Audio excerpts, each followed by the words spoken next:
Hi. Welcome back to the stream. We are streaming now episode, I think it's episode, if I remember seeing it correct, it was episode 8. Yes, we're streaming episode 8 of Rysing Development. Just to give you guys, for those of you who are just joining the stream and just joining, the channel, because I do have a YouTube channel, thank you again for, joining and watching us. And, welcome to our campaign. We play 5th edition Dungeons and Dragons. The campaign is homebrew. There's going to be a lot of things that most people don't normally do that I do in the campaign. So, to give you guys a heads up, just to kind of catch you guys up to speed for those of you wondering what's going on, a quest was accepted, and they're pretty much in the process of doing this quest. Currently, what has happened? They met some interesting individuals. They had a party, found some stuff, and now they've made it into the country of Shawana, which is the country next to where they were just at. They just entered, and they are currently where we stopped off at. They ran into a couple packs of a specific. Well, we'll figure that out in the session. So again, thank you for this, joining the session. Let's get started. So, my loyal, wonderful, amazing players you all are. We have the full crew, at least for what we consider the full crew. We've got Savi Meldora, Volgar Blackfire, and Rygar Brimstone. Dwarf Barbarian, Wood Elf Rogue, and Dragonborn Paladin. So let's get this show on the road, huh? So, Rygar, you are writing, and while you are writing, you immediately notice 2 packs of direwolves. What do you want? It's not funny, Jeff. You're not fucking funny. Those are direwolves, Jeff. All of them are direwolves. They use a transmogrification spell. They don't look like direwolves, but they're direwolves. They have the same exact stats of a direwolf. Anywho, you also notice that each pack has a leader, or what looks like to be the alpha of that group, which, standing out towards the pack, you can easily see how much bigger the main direwolf is. So you can guess 2 of them are, big direwolves. And I'm imagining you're still moving at a normal pace at this point. So, Rygar, what do you do? By the way, nobody knows about these direwolves except you. I'm not gonna tell them no prepare to fight. Okay. What about the carriage?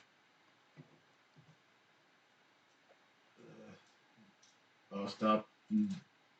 Let's see if we can take care of this quickly. Okay. So I'm gonna need you to roll an animal handling check. Thank you. Yeah. I wish I would have prepared for this. You said 8? Yeah. Okay, so let me factor in something else.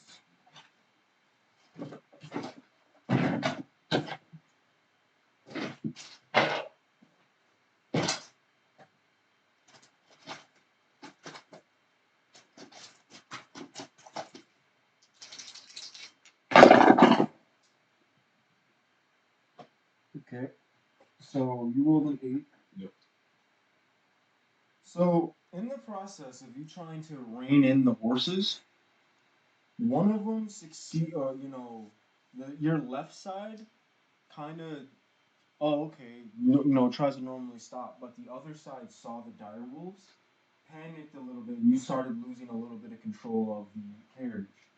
So what ended up happening was you kind of veered off the road just a little bit.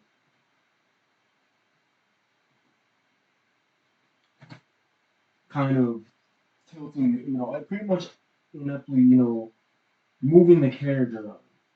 I need everybody to roll acrobatics checks.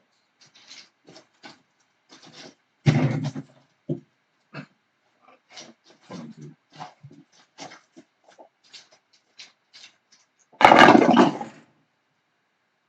Okay. Roll d20. This is your roll. Okay. So everybody managed. So as the carriage is, you immediately, as soon as Rygar says something, immediately, huh? Oh, immediately you um, feel the carriage rock very abruptly and violently, throwing and flinging most of you about, but all of you manage to catch your balance and like stay seated. As of that moment, you two see pretty much everyone gear up. Lucius grabs his weapons, turns around. Nyx grabs hers. Leandra pulls out her mace. Gary kind of sticks along the side and readies his staff. Makira grabs her dagger, and pretty much as of this moment in time, you all take the chance. You guys sense the situation, the sense that the battle's coming, and almost instinctively, both of you kind of sense the moment and pull out your weapons. What weapons are you guys pulling out? Pulling out my whip. Volgor, you immediately unleash or unholster your whip. Sabi.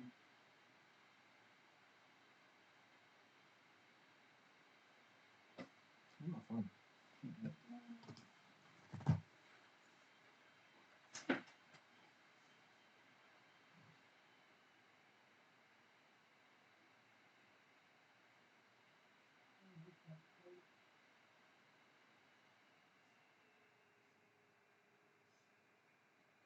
Hmm? Rapier? Short sword? Dagger? Rapier? Not rapier, don't worry.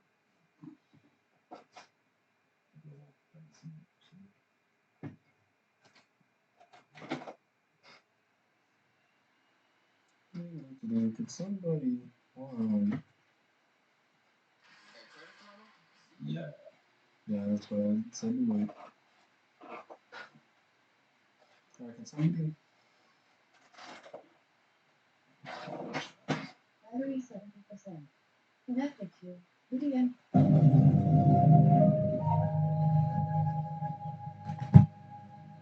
There we go. Set the mood a little bit. So, immediately upon that violent,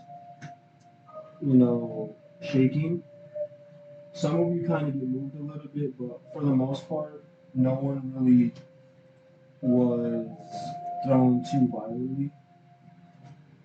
So no one received any, status effects because of it. So, Rygar, you immediately get your weapon ready. What weapon do you choose to get ready? Musical now. Okay. In what form? Melee form. Last form? Battle Axe 200, right? Was that It's with versatile. Huh? It's versatile. Okay, so it's technically one hand. So it's like a box. So I use one. I can use one hand or I can use two. Okay. So this is a revert battle axe. And you ready, Voltron, and pretty much now at this point, you are all ready for battle. So, is there anything you guys would like to do before we officially start the encounter? Do you want to move to a specific position, or etc.? You have a brief window. That's it. You can move at most 20 feet. I'm gonna go up to the leader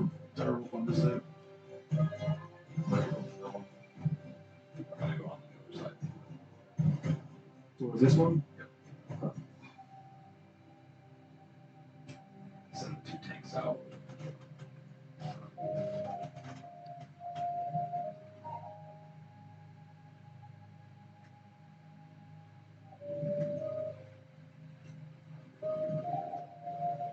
Salvi, what would you like to do? You can move at best 4 squares. Can't do any actions at the moment, but you can move at least. You can choose your placement where you want to be placed at. Because you are currently in the kindergarten.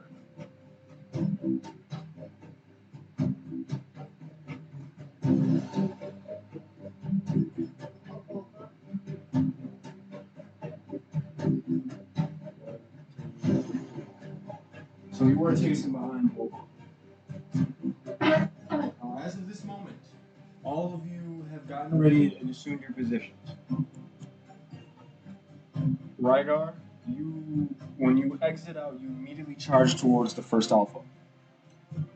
You are now 5 feet from the alpha, which you are now within attack range. What would you like to do? Rage and use reckless. You're gonna use reckless? Then I'm gonna attack personal. Okay. Give me a humble second. Oh, you might as well roll your damage while you're at it. Not damage. Roll your attack and damage. Well, we have our first attack.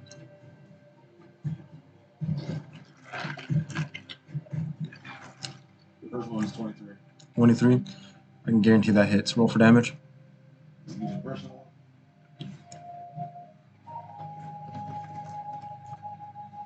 One, 2, 10. Maybe 10 damage for this first attack. Okay, give me a second.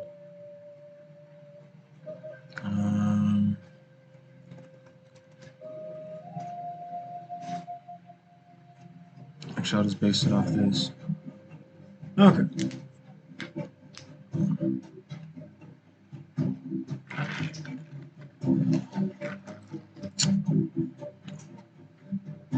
Da-da-da-da.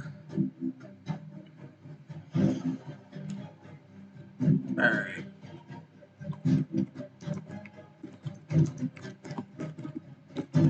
You said 10 for your first attack? Oh no, it'll be 6. It'll be 16 to the 10 plus 6. It'll be 16 for attack. The first attack. Okay. The roll that and plus the first one is 16. Give me a second. Let's see.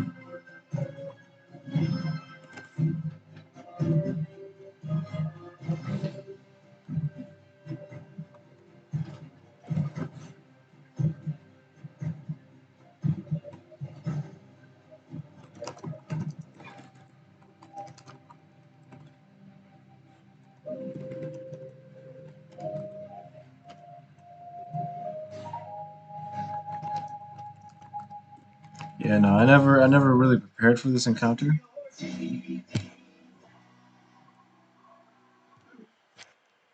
Oops.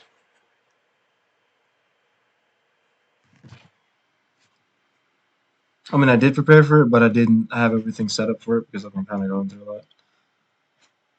Sweet. No, actually 10 damage. 10 damage. So it's rolling 10 and then 6 and 4. Only 10. I don't remember the numbers.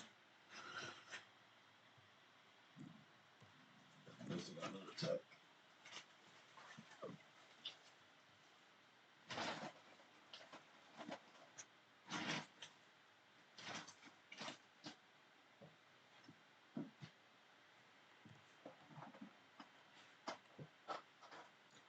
So you go next. So I got 2 attacks, remember?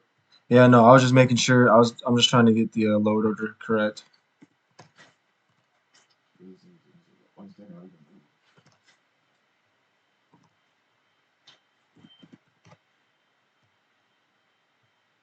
Let's see.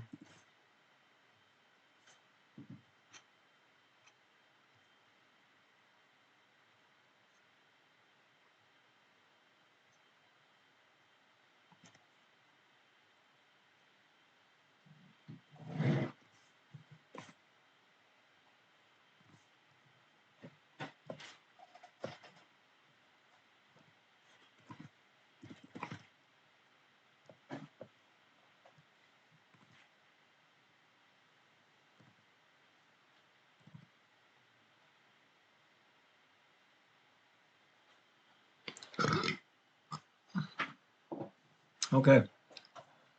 All right. Do. Finally got it.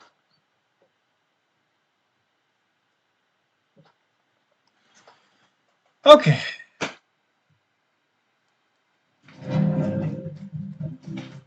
So you go first. You did First time was 10 damage. 10 damage. Except for first attack. Go again. That 20. Okay. So you get Damage double. Yep.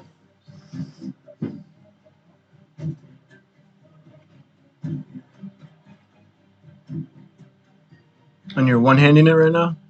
Versatile. Oh, so you're using two-handed. Double. 10 for my damage. Okay.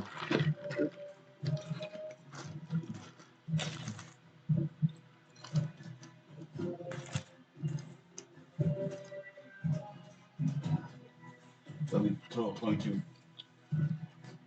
22 damage. Mm-hmm. Go. All right. Now we're gonna go next, which would be Volgor. Okay. First question is, are they lined up? Like, No.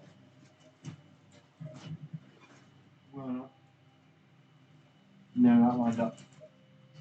Meaning, I know what you're thinking. If you could do a swipe attack. no, I got something else. What do you mean lined up? Like in a line? Yeah. Or you're going for Dragon's Breath?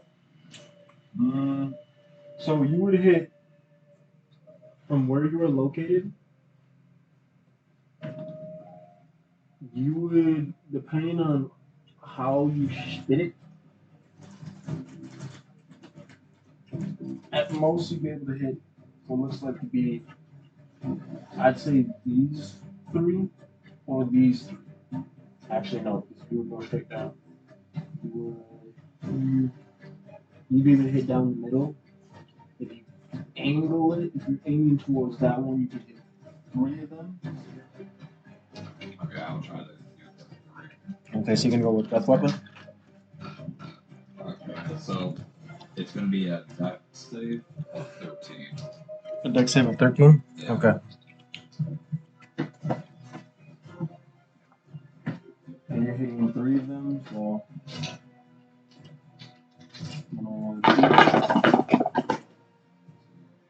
That fucked up royally. Hold on. 8, 18, 32.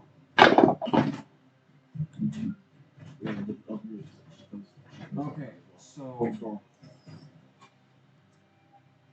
what is it on a saved throw?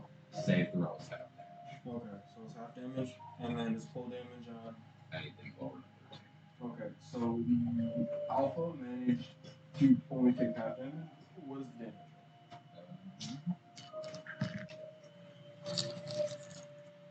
Damage is 22. Mm-hmm.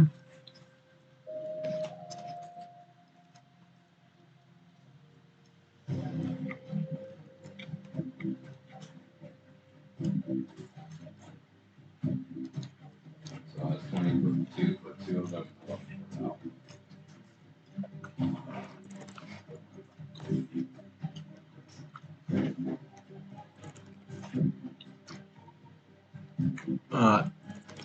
Anything else? I don't know if you have any extra attacks or anything. Yeah, I get 2 attacks. And since breath weapon's an action, but for the sake of this, I'll consider it an attack. That's kind of what you're doing. Okay, so I'm going to try to snare the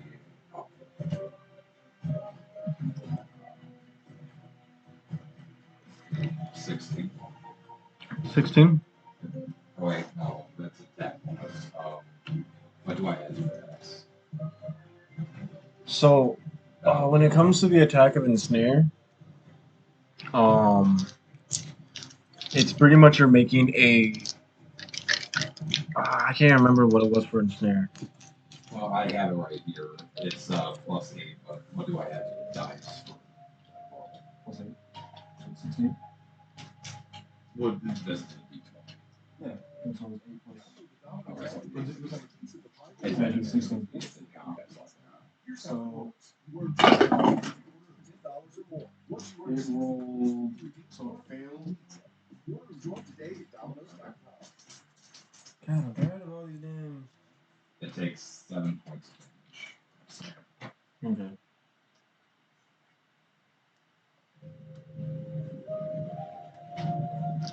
If I hit ads on YouTube too, I want you to all these fucking ads. We'll be all getting a ton of fucking ads.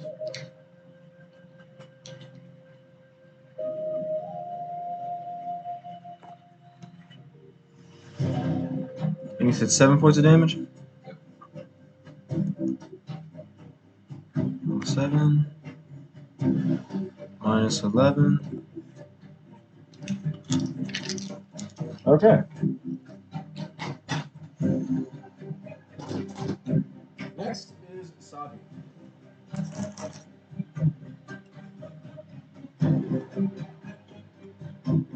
Sabi.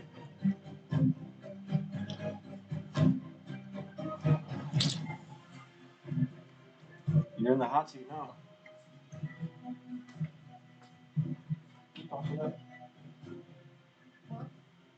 No, the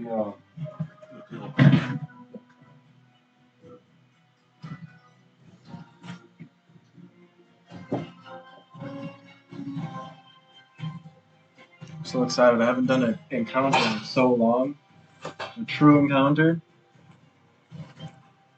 So, Sabi, what's up? What you doing? We're currently chasing behind Vogel, who is attacking.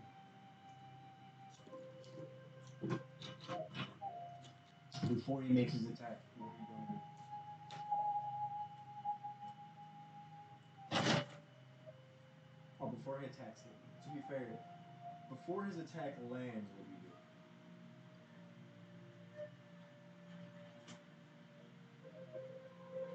So, okay. So, I know this is something you haven't done before, or maybe you have done it.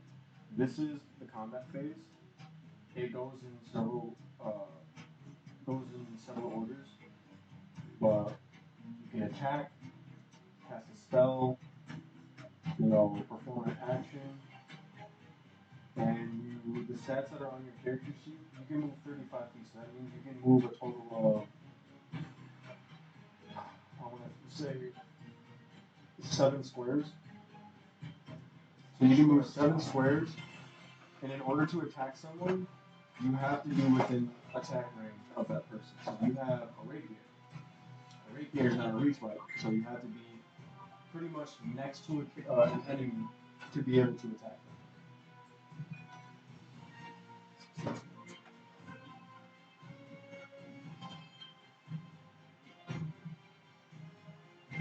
So if you want, you can attack, or you can try to hide in the forest if you want to. You have several actions that you can do. If you need to, you can look back at your rogue chart to see what features you have that you can use. I was thinking of using Mask of the Wild. Okay. What does Mask of the Wild do? Put 1 into nature. Okay.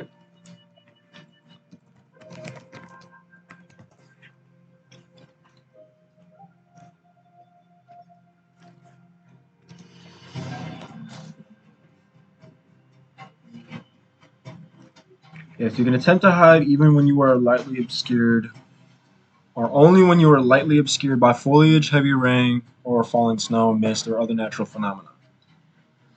So yeah, you would have to foliage. So basically, yeah, you would have to go into a bush and rush and hide. So what are you gonna do? You're gonna use Mask of the Wild and you're gonna hide? Do I have the attack bonus? Okay. That's up for the snare. Snare special. Okay. So, That was where do you want to? Where exactly do you want to start hiding? Huh?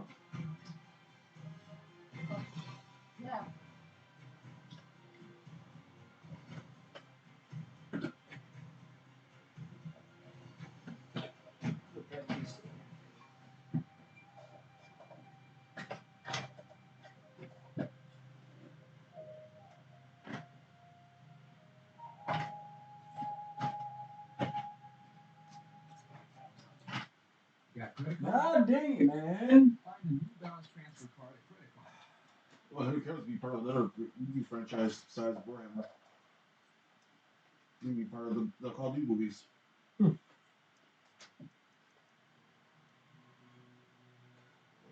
sweet. Much better.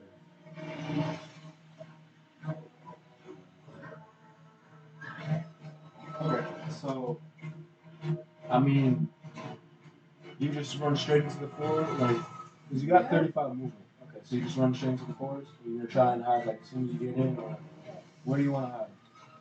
Because this is like the corner where you'd be able to start hiding.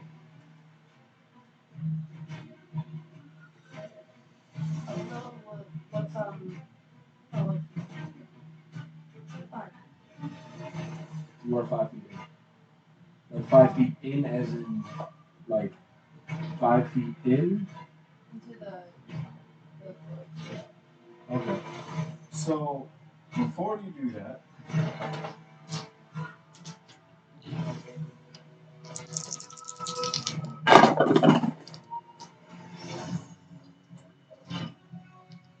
well, that was lame. Question: Does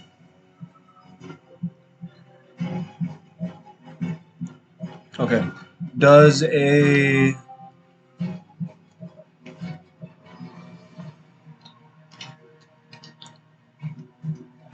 check again? I'll roll again.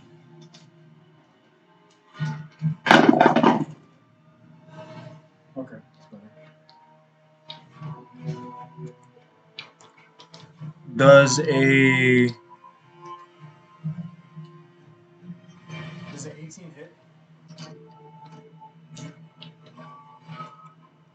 AK is an 18 your what's your AC at? Or armor class?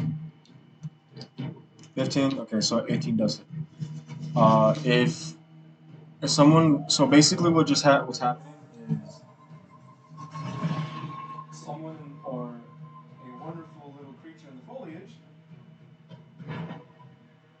saw you, and since you entered its range without it knowing, it performed an opportunity attack because you were unaware of its presence. You were now being hit for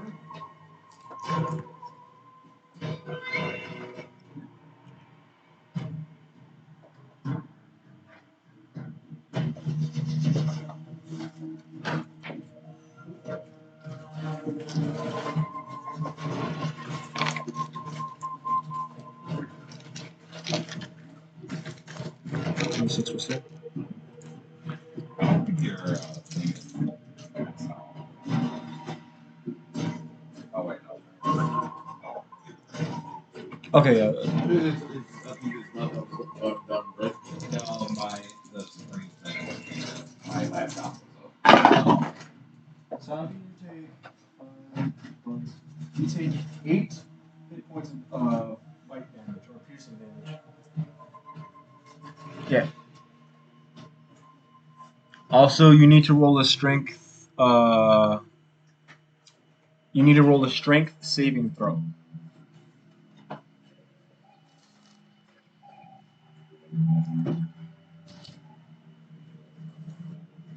What'd you get? Yeah, this one that's one is to those are vehicles. You are currently knocked prone.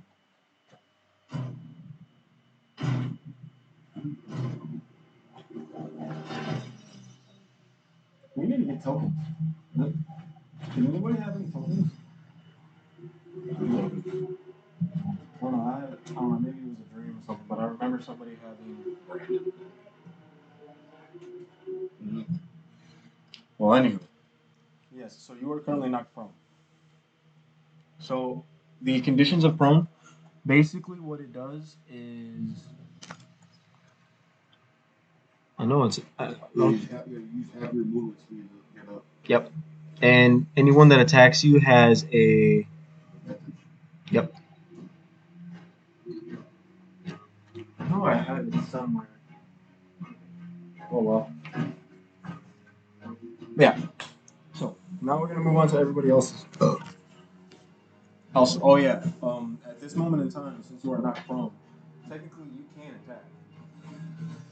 You only move like a couple of feet. But if you are to move at all right now, you would have to get back up. So you've already used 10 out of 35. If you get up, you would have to use We're gonna go through that. I'd say 15 instead of 30. Because I mean it's calculating half the movement for 35 as well. So yeah, you would have to use 15 movement speed to get back up. So you're already at 10. Yeah. So what do you want to do? Your current choices: you can attack while you're prone. You can either attack while you're prone,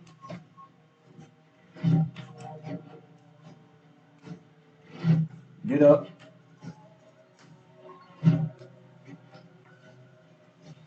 um,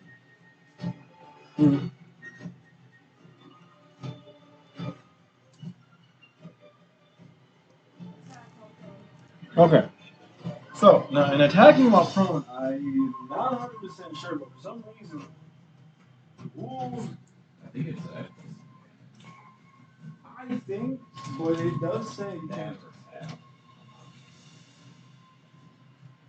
I don't know where the hell it went. It's half damage or disadvantage. Yeah. Yeah, your attacks are at disadvantage. This is yes, you can attack while prone, but your attacks are at a disadvantage. No.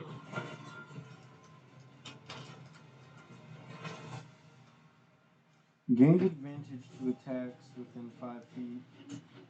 So there's a disadvantage to attack rolls, but also gained advantage to attack rolls. So since you are prone, technically you were able to attack at advantage. That's what it says when you attack when you're on prone.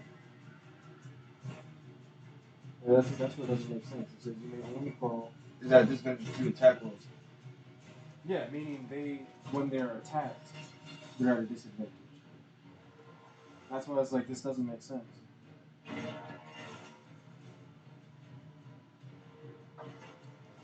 Okay, well,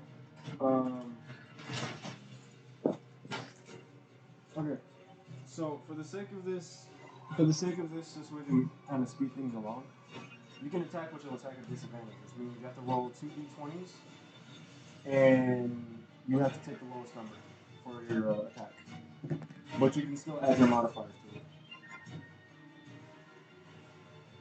I think it's a. For you, do you have the? Do you use the dot at the top left or the dot at the bottom right? Okay.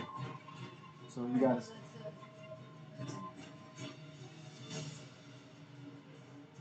That's what I say. If you use the dot at the top left, it's a 9. Use the dot at the bottom. Okay. So you got a 9. What you're using your rapier? What's your rapier's attack bonus?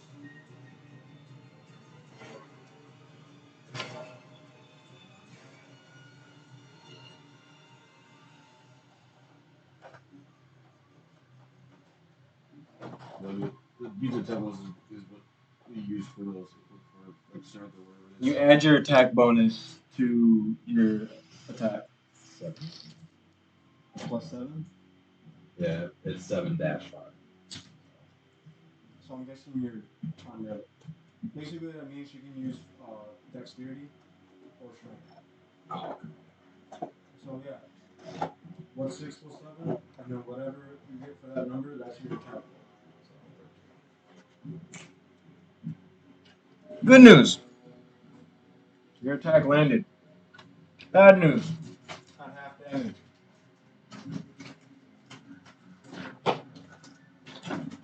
So go ahead and roll your damage. die for how much damage you're doing?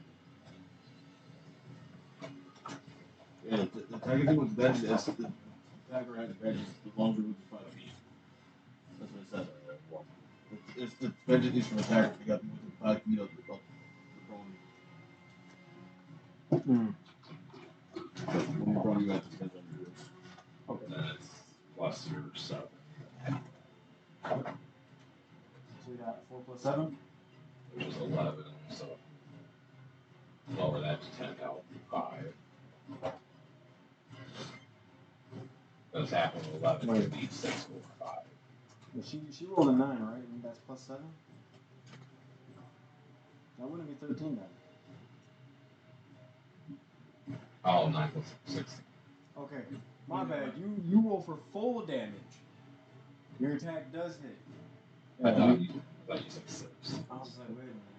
Then you just said 4 plus 7 is 11. Like, what? Okay, so you deal 4 piercing damage to the wolf that attacked you. Managed to get it a nice little puncture. It's hurt a little mouth. She does 11 damage. 3.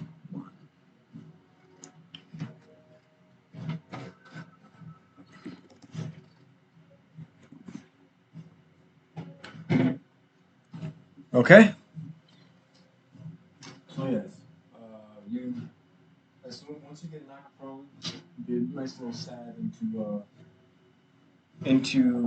wolf's face that you can somewhat see but still see because it's still hidden.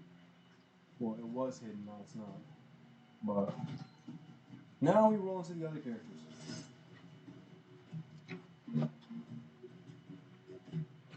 And you took the damage from your current HP? Okay. I was making sure. Huh? I was making sure. Now, we move on to the next character in the order.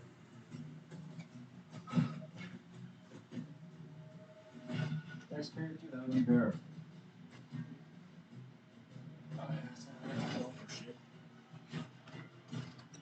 So Vera is going to move, and she's going to try and get away. She's going to try and keep her distance, and immediately ready herself.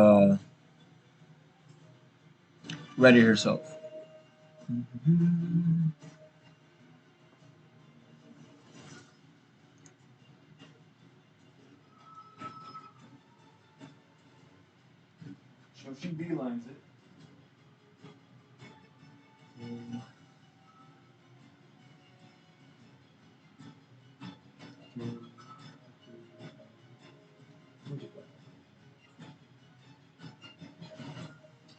And does her best to try and calm all the horses down so they don't freak out and run off with the cart. Manages to succeed. Manages to succeed, and now she's going to roll for attack.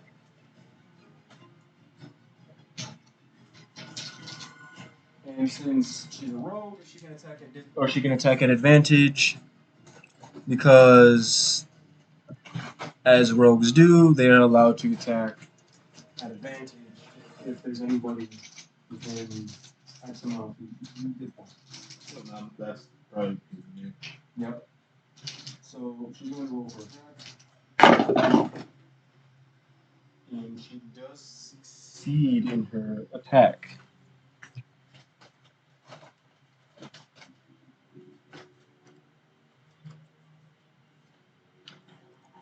That's right, I never fully calculated this. Okay.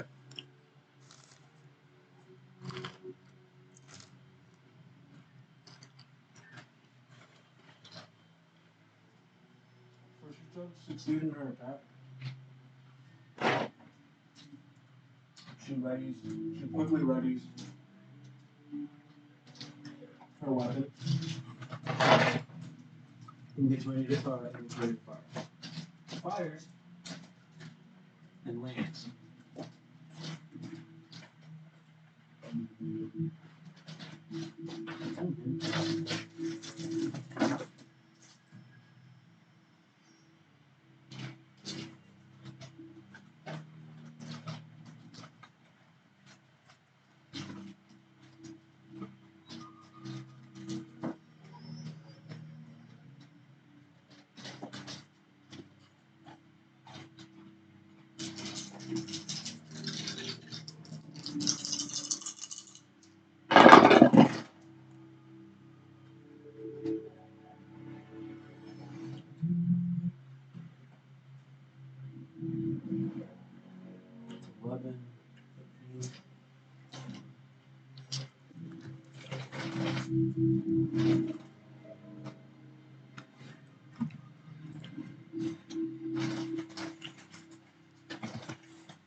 She aims, pulls the trigger, and lands a nasty shot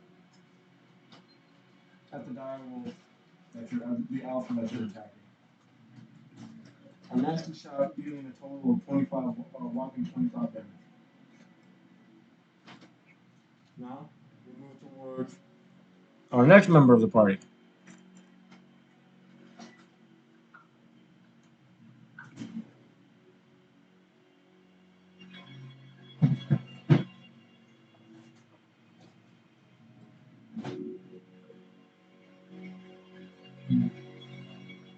Lucius is going to try and beeline it to the side.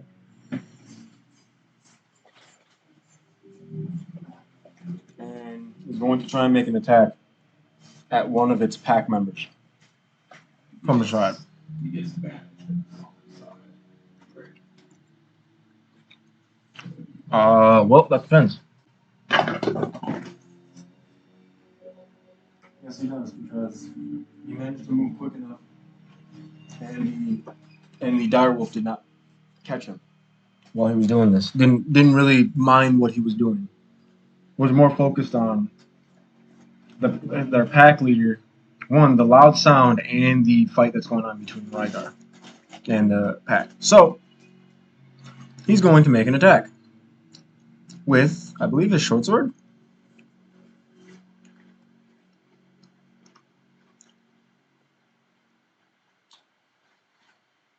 Yeah, he's going to make an attack with his short sword. No one tells stories better than Short swords, plural.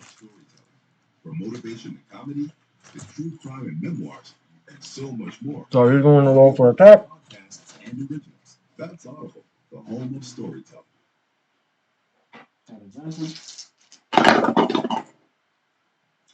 Hits. Here are 3 tips for becoming a pro player in Raid Shadow Legends. Number 1, never sacrifice death. Raid Shadow Legends. I know, right?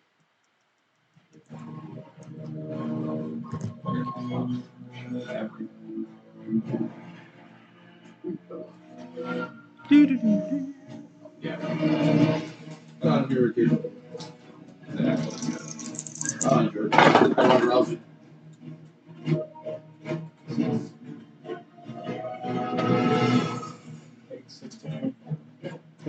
Oh, I never calculated her sneak attack damage.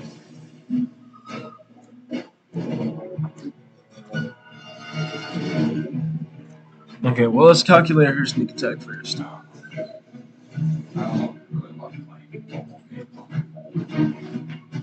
Maybe you play mobile game.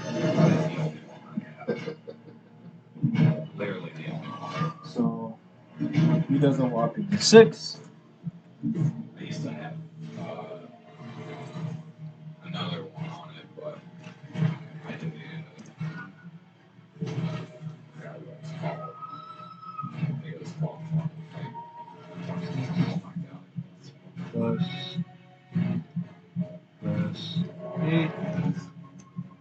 Actually, does he have the dueling feat? Oh, no. No, it does not. So it'd be minus 8. But since he has advantage on attack, he can utilize sneak attack damage.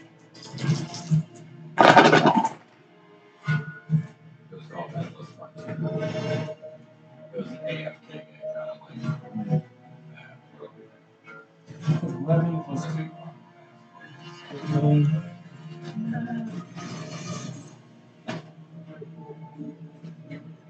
So 27.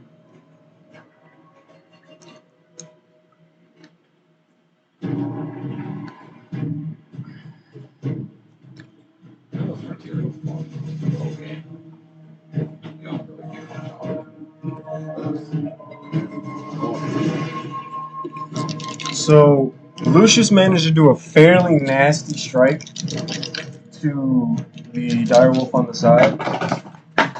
Oops.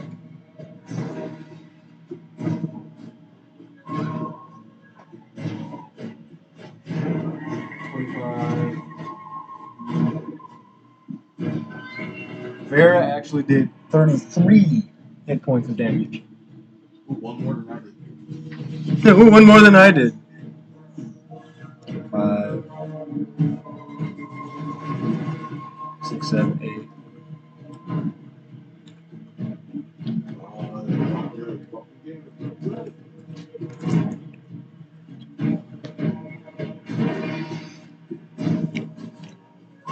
Now we move on to the other members of the party.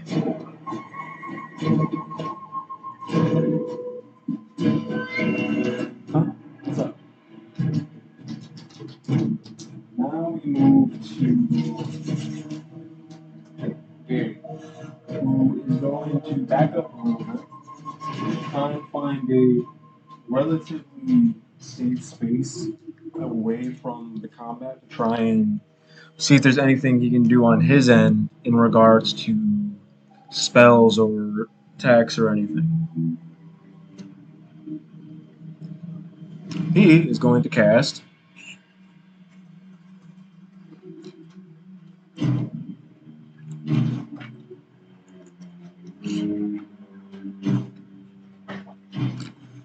so he picks up an object,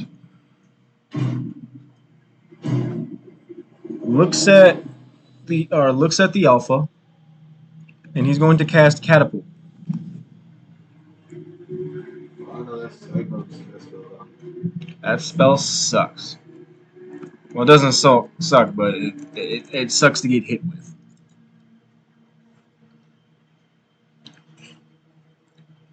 yeah. Interesting spell. So now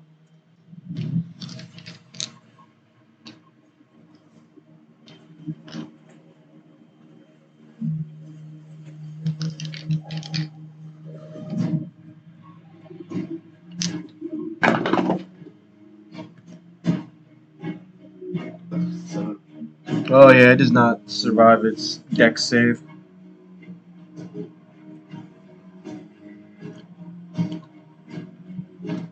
So now we roll for damage.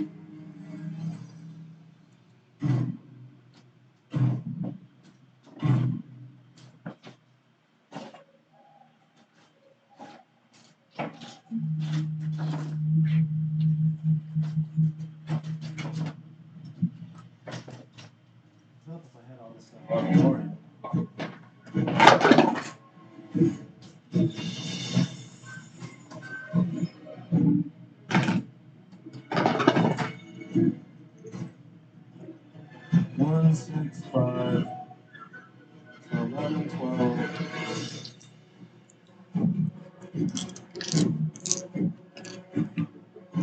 So we got 12 plus 8, 20.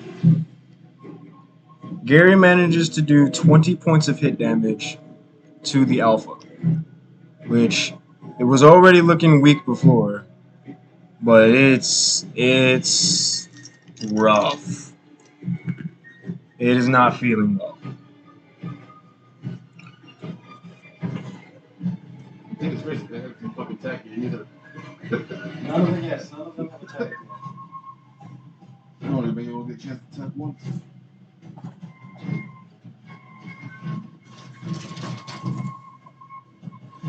Leandra kind of moves and tries to gather the attention of one of them.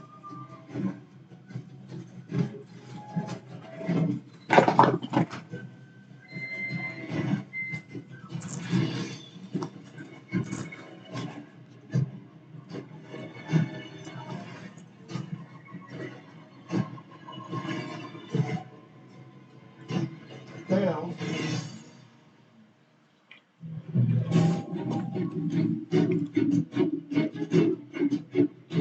So that ends her turn.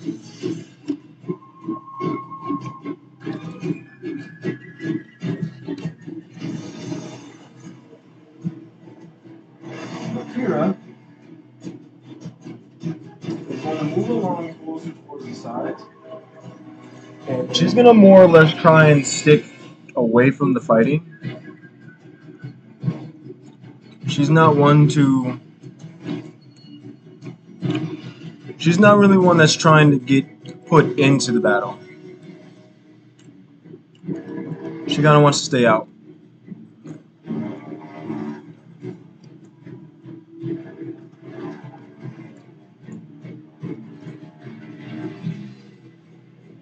Mm.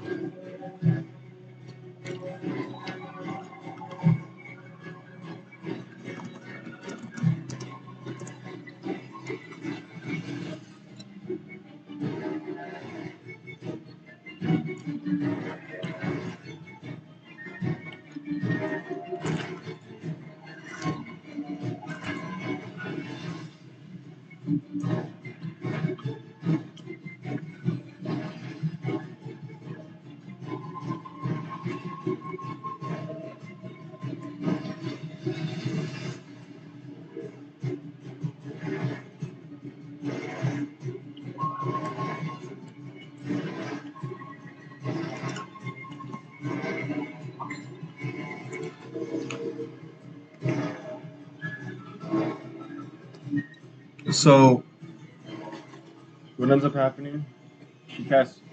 Makira casts Moonbeam on the group that is over there by Rygar. And she manages to try and keep it from hitting him, but she does manage to hit like a cylinder or cone.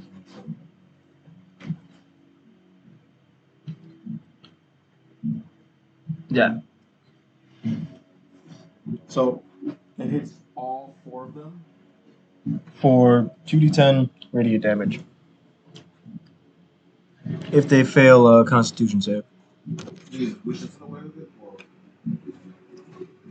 No, because you move it to where it's not going to hit.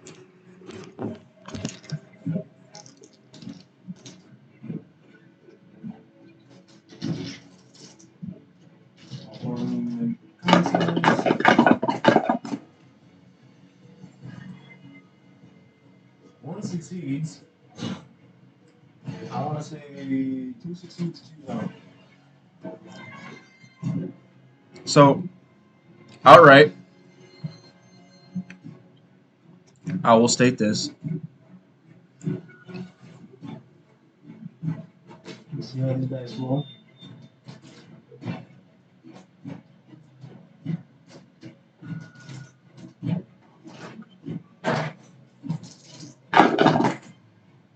Oh, yeah, no. That's not. Well, actually, no.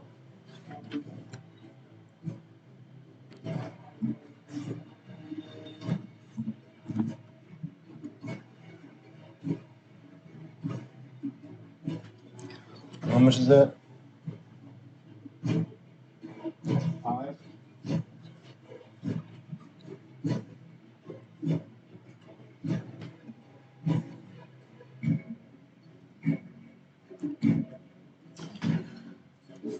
Woo! That alpha's looking rough. Like fairly rough. Like nasty. Like this is not going to go well. My last person in the party. This. Makes moves. But unfortunately gets smacked with with an opportunity attack while she's trying to move through the foliage. She was more or less she was looking more to see if there was anything else in the foliage. And she was trying to prepare to be able to use her pistol. Now she can't do that. She's being attacked. With a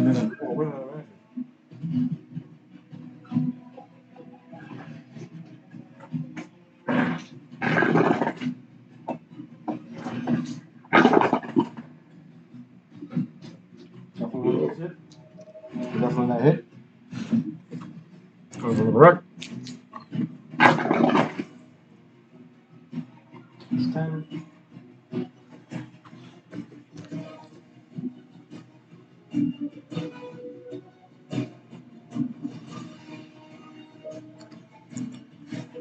think it's 10 plus 3.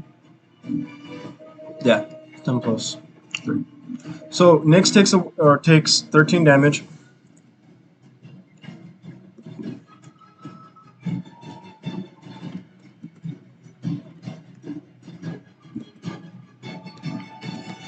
Minus 13 would be 7, 6.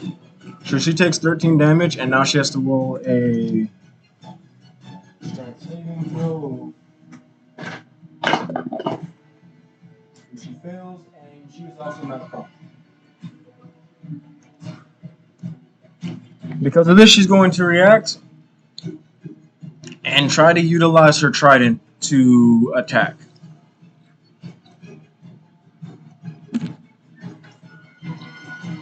Hopefully she succeeds. No, does not succeed in her attack. And she's currently lying prone. Yeah. Now, not everybody. It's now their turn to attack finally. You run higher than them. So it starts off with the alpha that everyone's been fucking up.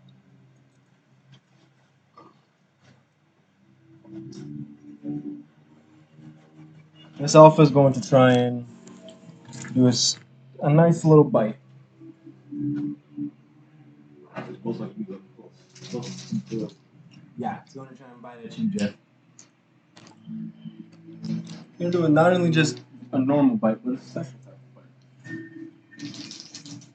We're going to make 2 attacks.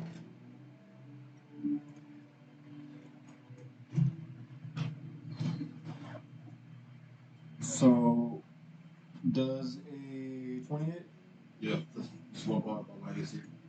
That is right on the number. One above it. One above it, and does a... So AC is 19. Yeah, so a 20 hits and a 23 would hit, definitely. It's going to deal... Wherever it is, I'm raging soul. Second damage I take half. It's not psychic, but it's I was thinking, just like, whatever it is, you have. It's special damage. It's gonna remind you of Volborg just a little bit. Well, you would. It's half damage. I can't jump Jersey except for psychic. No better total.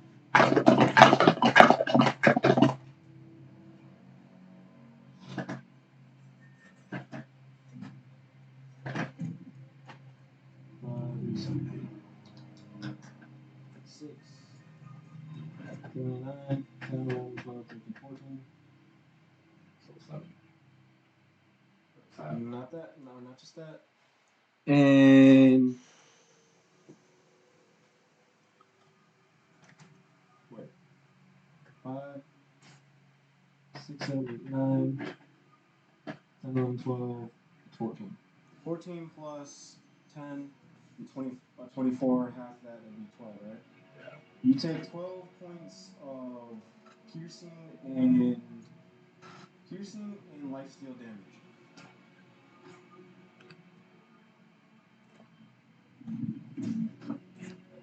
So it gets you right good on the it's another bite right on the other thigh, and when you do that, you feel your blood and life force leave your body. So that would be a total. Also, I need you to roll 2 separate strength checks. No, it's half now. What damage you take some second. Yeah, strength. My barbarian, my bear total, I'm raging. Yeah, strength saving throws. Well, you have to fight. And it equals 12, but you can also set it doesn't know it. One's 10 and the other one's well above 16. So I had 7. So, one's base 10. Yeah, 7 plus 3. You are not prone. And manages Why I have to roll 2 then? 2 separate ones. both separate attacks. You roll 2 attacks. And since both attacks landed, and one of them succeeded and one of them didn't. So you said you rolled a 10 for just a base 10, or not base, like that was your roll, right? Just a regular 10. Yeah, 7 plus 3, 10, and 16 plus whatever set that's that. Yeah. So you succeed. So you would have succeeded one, but you didn't succeed the other. Well, it depends which was the first one. No, both of them have a knock prone ability. It's basically the upgraded version of their the Direwolves Bite attack. Okay, what's it back? But that ends that Direwolf's turn, Just wish I knew she was thinking. or that Alpha's turn. God damn it! It's a new progressive commercial.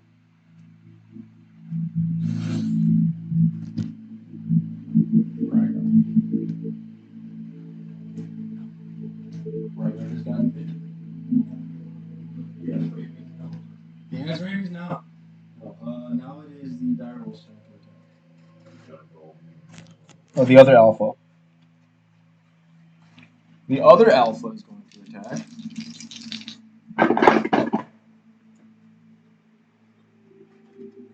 I can imagine that neither of those land.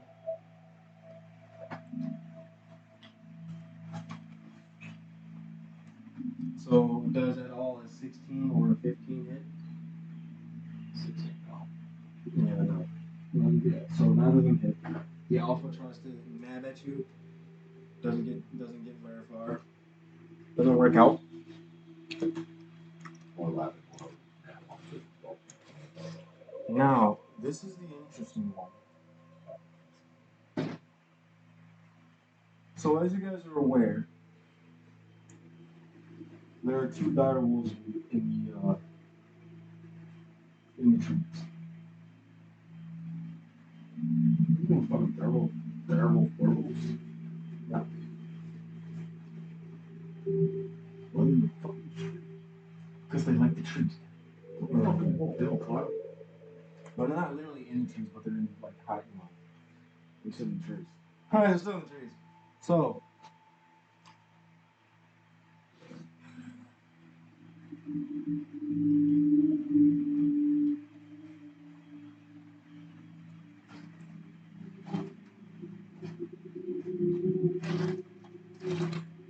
Savi.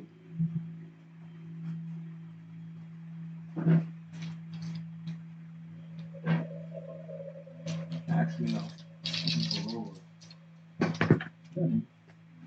Nat 1.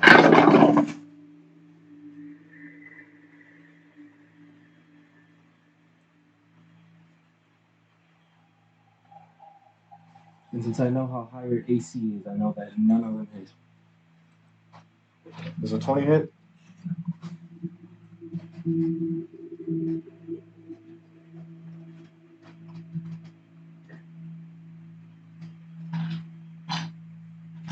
This is my direwolf.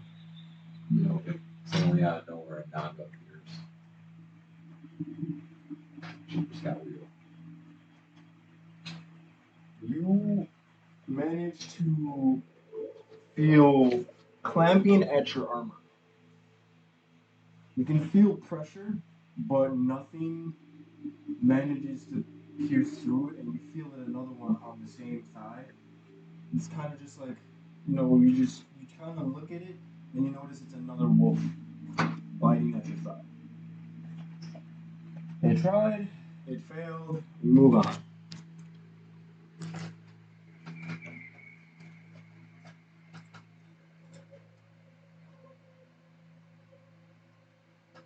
So now that is focusing its attention on Lucius. Oh, that most certainly is.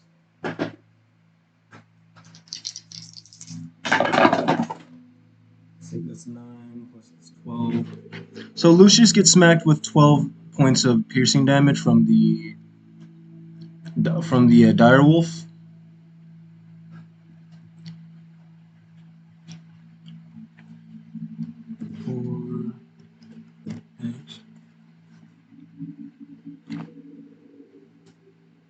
And he has to roll a strength saving throw. I'm not prone. I think he does manage to succeed. Yeah, he just barely succeeded that. So he does manage to avoid getting knocked prone. This one's going to come around.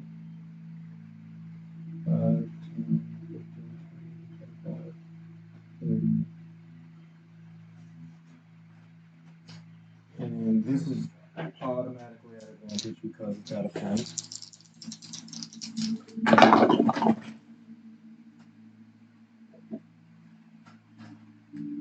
So I don't think there's a 13. 3 plus 5 is 18, right? Luckily enough, no, it does not hit him. Another wolf tries to go to the side and attack him from the side. That doesn't go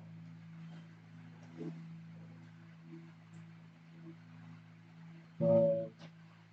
5, 15, 20. I think maybe within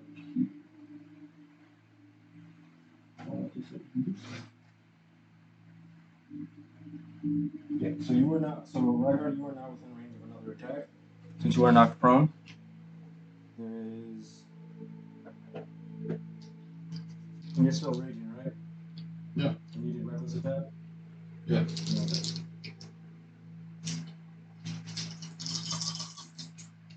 Okay. Does a 20. I had AC 19. Okay, so it does land an attack. It's going to hit you for shit damage because you're raging. 5 plus 4 is 9. 10, 12, okay. Yeah. So you take 6 points of piercing damage from the direwolf that is attacking you on the side.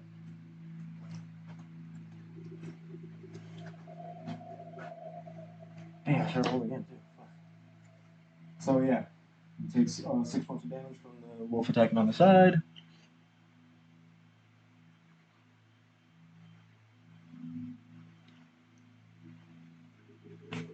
Now we move on to this group.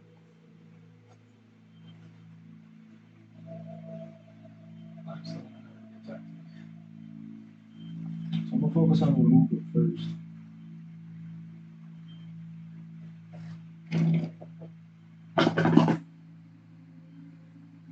No, try it.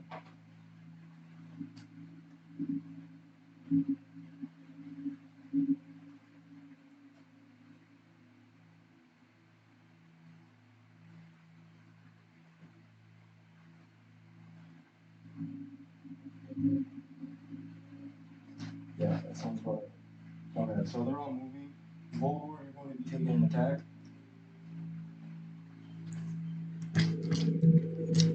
And it's going to be a rough, it's going to be at an intense advantage because of its feature. Credit card? Leave it alone! Yeah. 0 cloud, 0 mosquito, and 0 interest. Why do I care so much what people think about me? I don't know. Ask yourself that.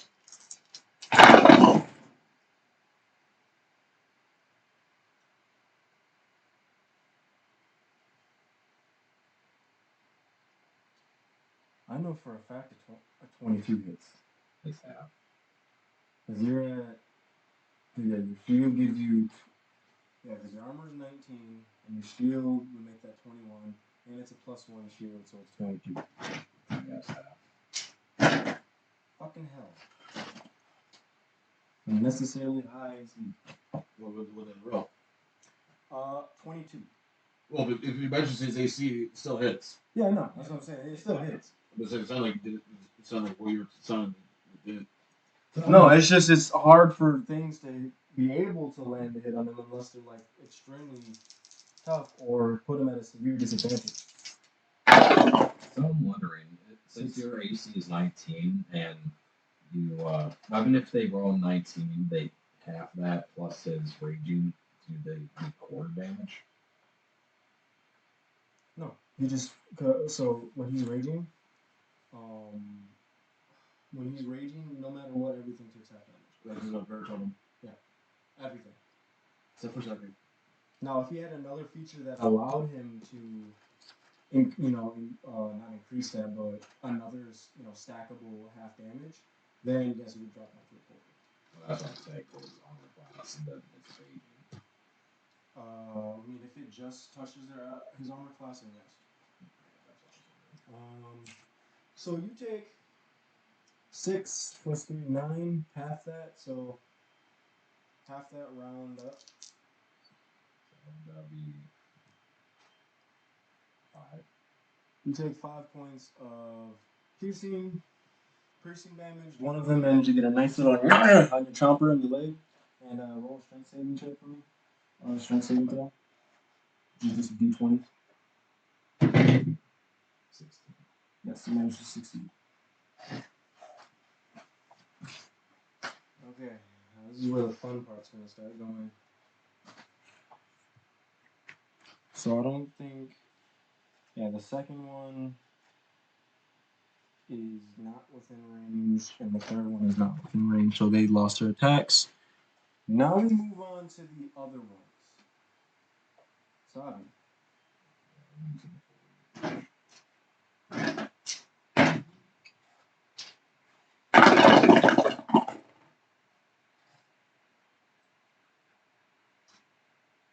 Does anything above an 18 hit?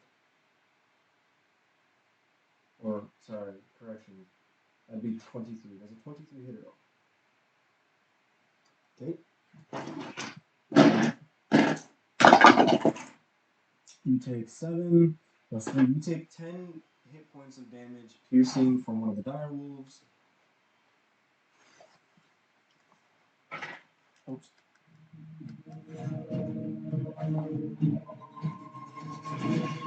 This one's going to attack.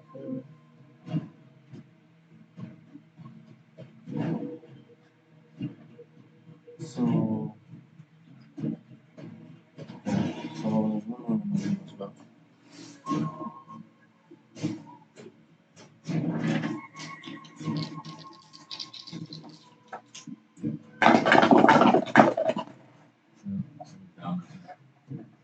oh. Trying to see what I can't tell what it is. Donovan! Donovan! Donovan's on the stream. Oh my god, I'm so excited. He's one of our only one session of ours. They fell asleep during. Oh my god. Yeah, he did. He does that a lot. He's gonna fall asleep. Yeah. He was, Shut the fuck up, I won't kick your ass. I haven't slept in the last 24 hours. Well, maybe you should have, because we were gonna be staying up playing D&D. For another 24. Jesus fucking Christ. Oh, it added, didn't it? One of them natted, yes. Oh yeah, by the way. There's another one.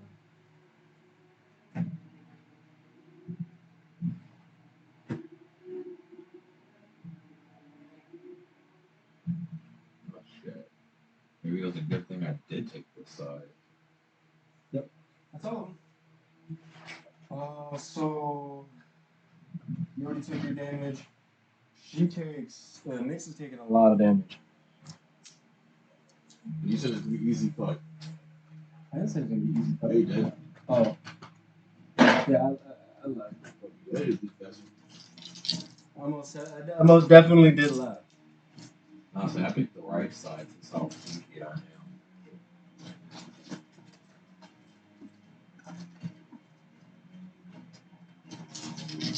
Yeah. Okay, so we'll go with the first attack. That's 7. Plus 3 is 10. 6, 12. 6, 12. 14. 16. Oh, your mom said hello too.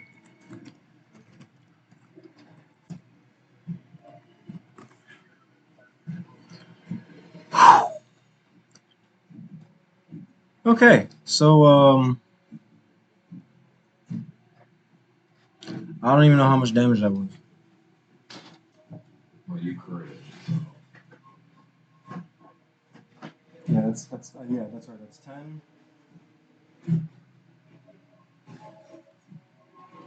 What's the number? 16 plus 6. That'd be 22. 6, 12, 14, 7. That'd be 22.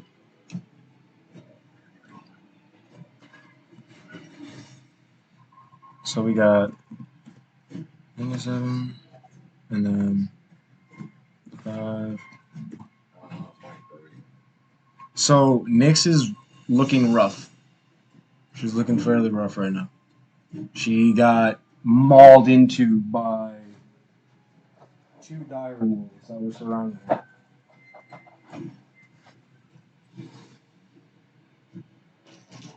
And now she needs to roll.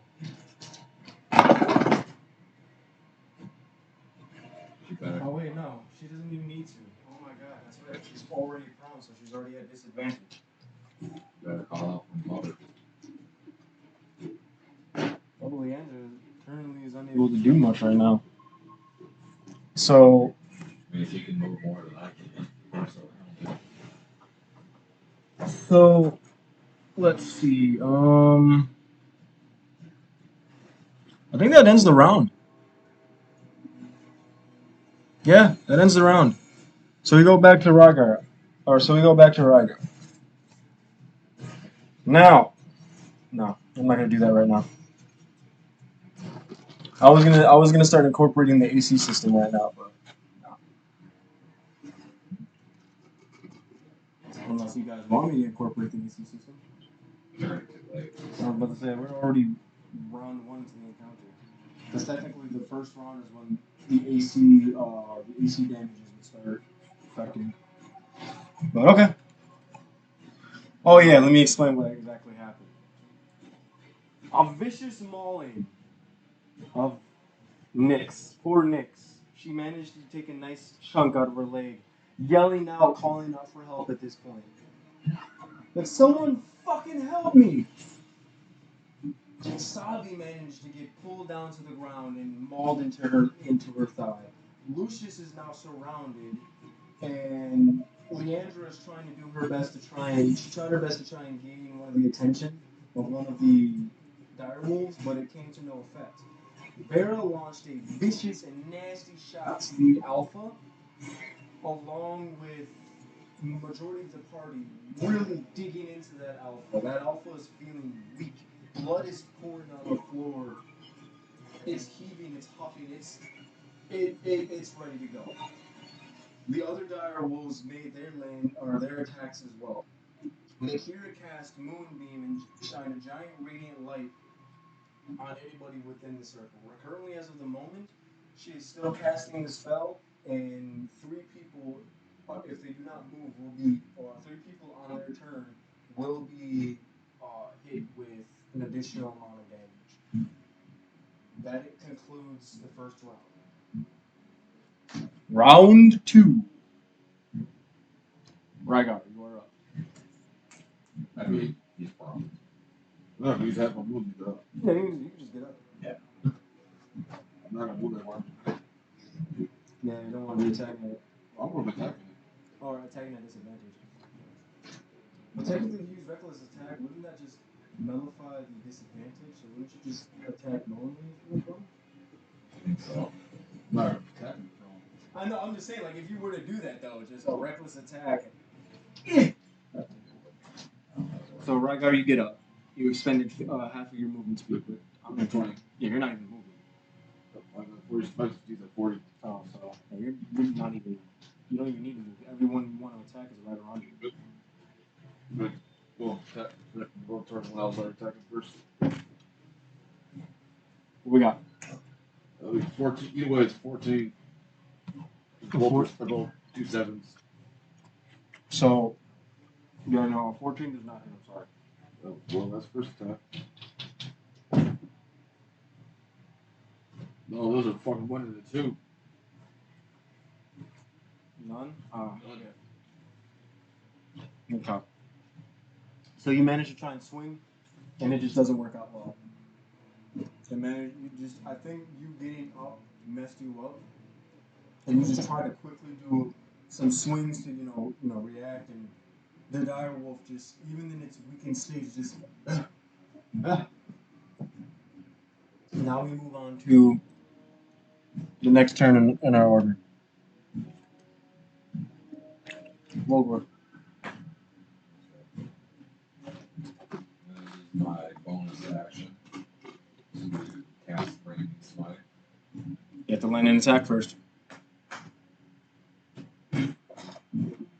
21. 21. That's it. Who you're attacking? Alpha. So you're attacking the alpha in front of you? Okay. 21 does hit. Okay. Roll for normal damage and then roll for branding or for smite damage. Branding smite to be exact. Rygar, you could have been a paladin. A barbarian paladin? Barbarian. Okay, 13. 13? So that's 13 for base damage, right? Total with everything. Because this is my slash, this is the branding smite, which is 5, plus my. So that's the slash. What was it? D8 for smite.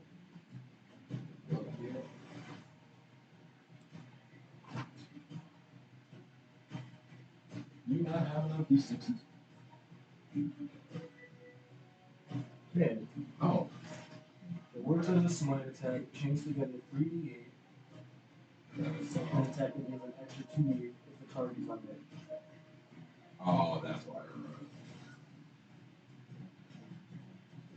Yeah, so it's 1d6 plus 3d8. it. So it's 1 plus. So 6 plus. It's still 13. Okay. That's Yeah, just give me a heads up whenever you're rolling on the computer. Although rolling on the dice or rolling on the table would be preferred. Well, I don't have dice. You just ask me. I have d8s. My second attack. Hello. That's why I have. Yeah. So you did 13 to the second alpha. You managed to do Brandon Smite, so you called upon Holy Power to do more damage. You hear a loud yelp. Actually, all of you have several loud yelps, might I add. So that's that part of it. My second turn. You're gonna fuck the wolf, aren't you? Yes. I got a 17 plus my attack, so 20. And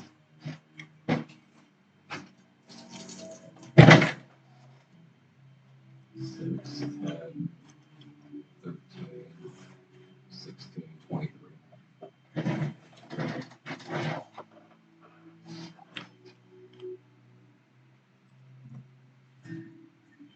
woo!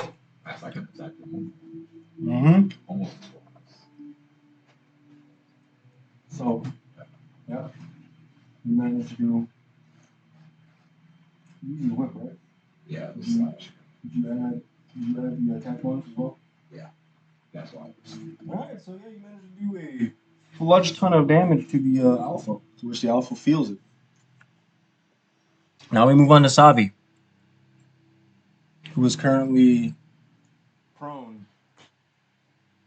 surrounded by vicious wolves.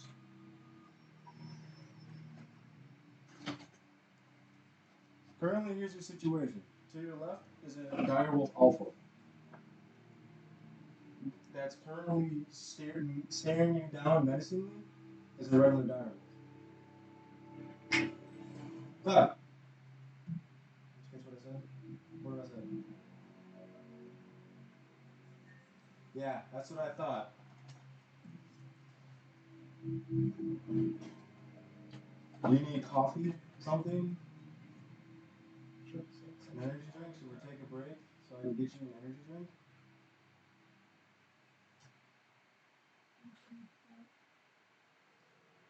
So you're actually paying attention? I have your attention?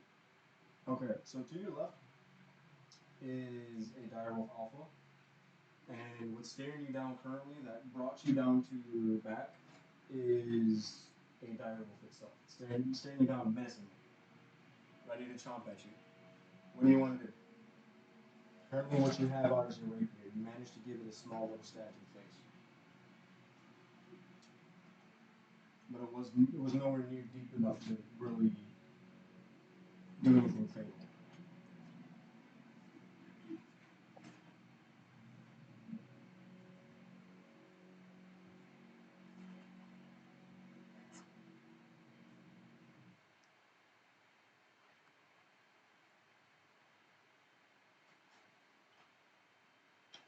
Blinding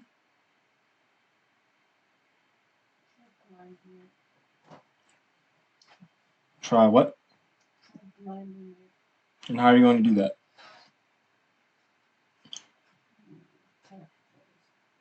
Okay, so you're asking for a very specific attack. So I'm gonna need you to roll a d20 at a disadvantage. So roll 2 d20s and choose the lowest one. 7. So Negative. You land an attack, but not towards its eye. Roll for damage.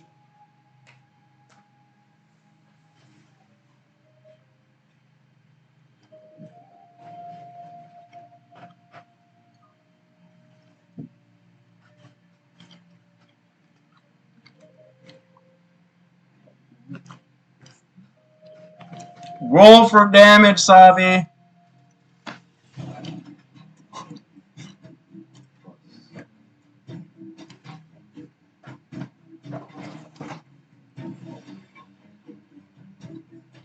no plus.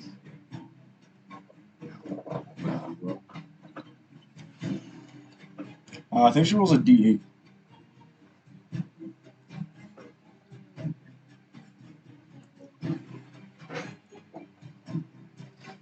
Hold on, let me.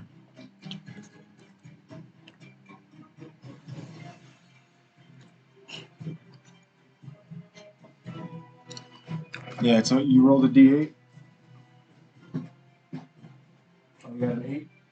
So it'd be 8 plus. 7. Yep, 8 plus 7. What would it be? 15.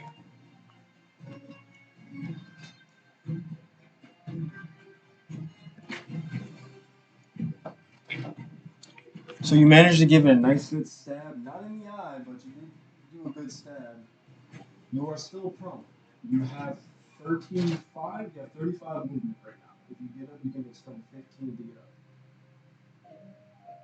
So you get back up.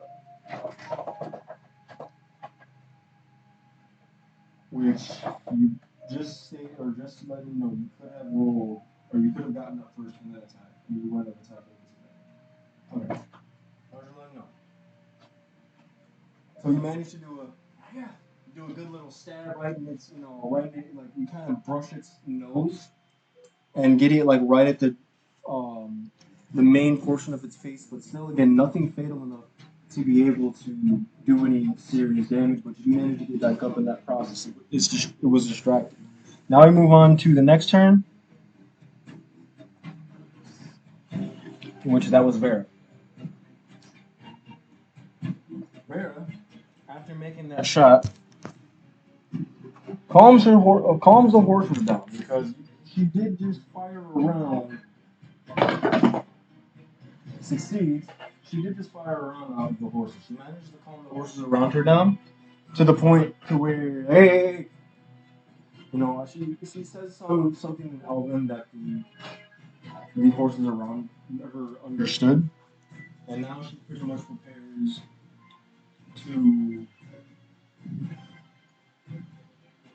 prepares another attack.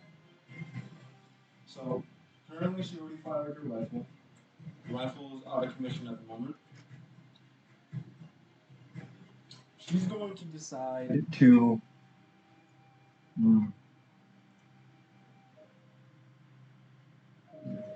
She saw the situation regarding Rygar and knew that Rygar would be fine.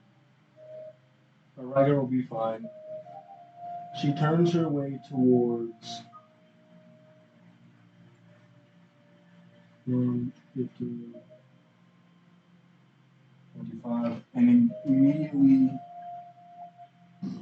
engages.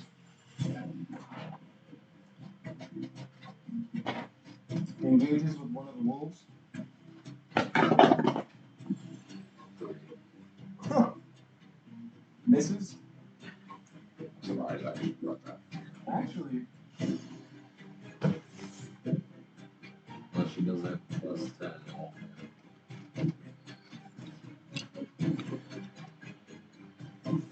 3 plus 12. 15. Yes. So 3 plus 12 manages to quickly engage with a rapier thrust, or she puts the rifle back in her butt on her back. Quick little rapier thrust, disengages, and backs up about 10 feet. That's about the most she can back up. So she's trying to control her distance by engaging and then disengaging. She stops. Yes. But in that process, we now are going to roll for damage.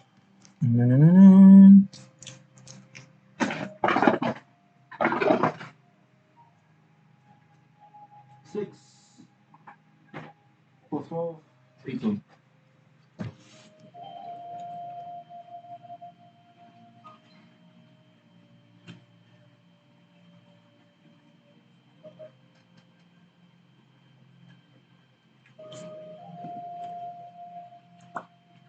So, yep, she does 18 damage to the direwolf and immediately backs up and gets ready for more.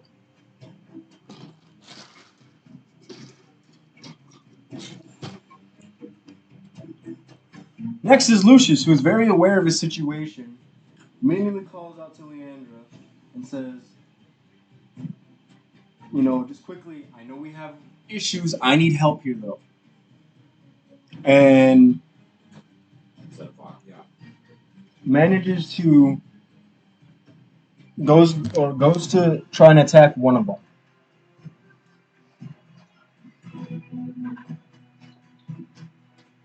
But unfortunately, with the situation, he's concerned about what's going on, so he's going to be attacking at a disadvantage because of this situation. He attacks, or he tries to attack the one in front of him, to no avail. Does not land the attack. It manages to easily sway its attack, or move out of its attack. We now move to another character. Which is Gary, correct? Yeah. Worried about getting rejected for a personal loan? Yes, I am.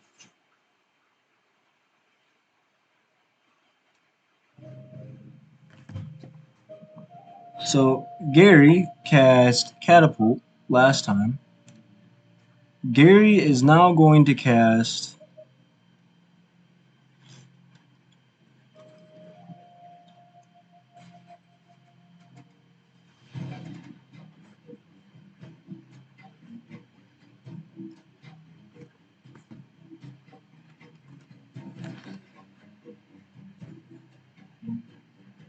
Gary's going to cast Firebolt.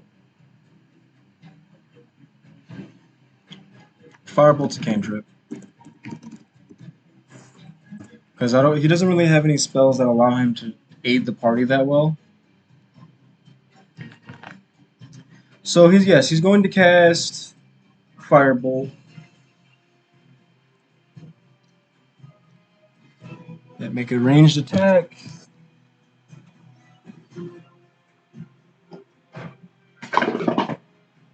Oh, that lands.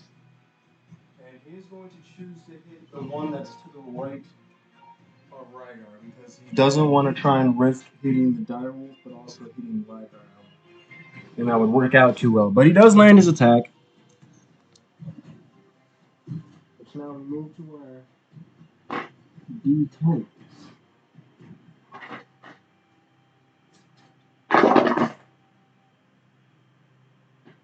$15. He managed to do 15 points of damage to the direwolf next to Rygar. Doo-doo-doo.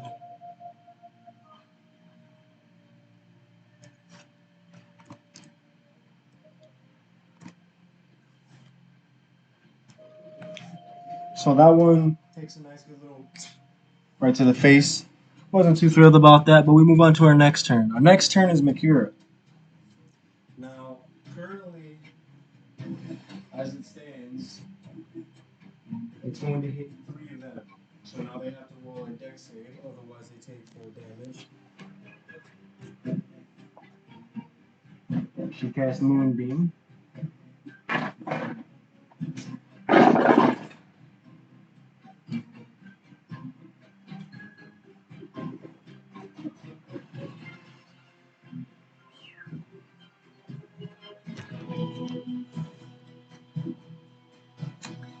And she's going to cast.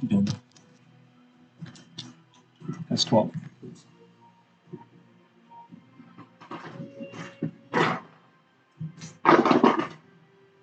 Woo! That is 8. Did I roll a d20? I did roll a d20, right? Yeah, you did. So all 3 of them managed to succeed their DC saving throw. Constitution saving throw, I'm sorry. And they all take half damage. So that was what?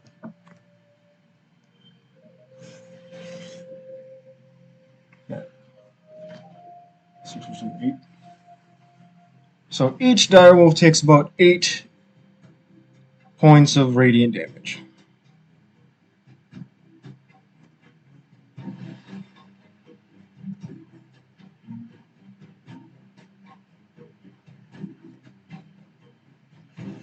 Well, actually, only 3 of them take 8 points of radiant damage.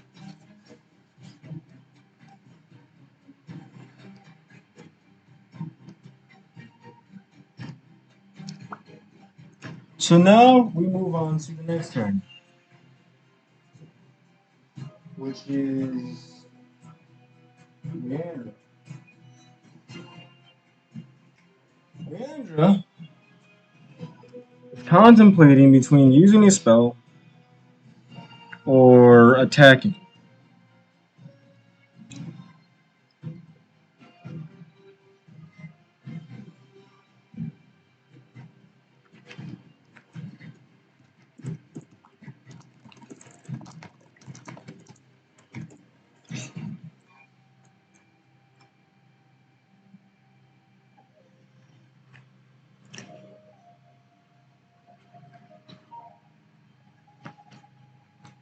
She's going to cast Mass Healing Word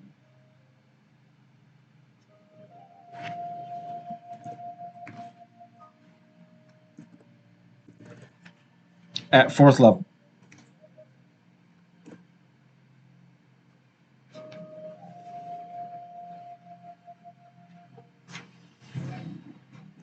So she heals Rygar, Lucius, Sabi, Nyx, and 5, 10, 15, 20, yeah, and you for some d4s of hit point damage. That's 1d4.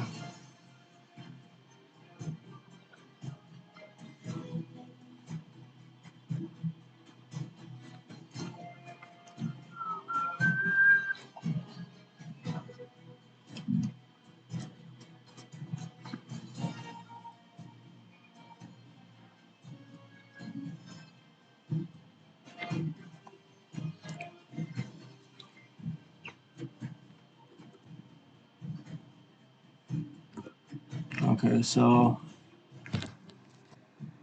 now we need a d5.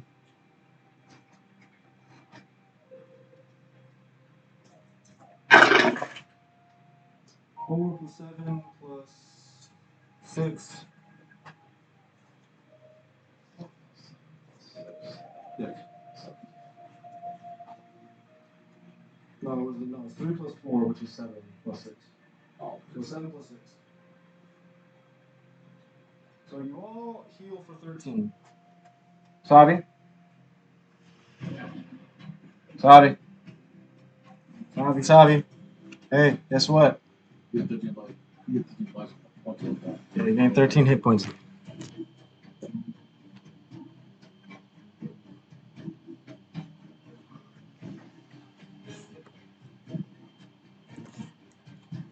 Lucius is back to max health. 5 plus 15 back max.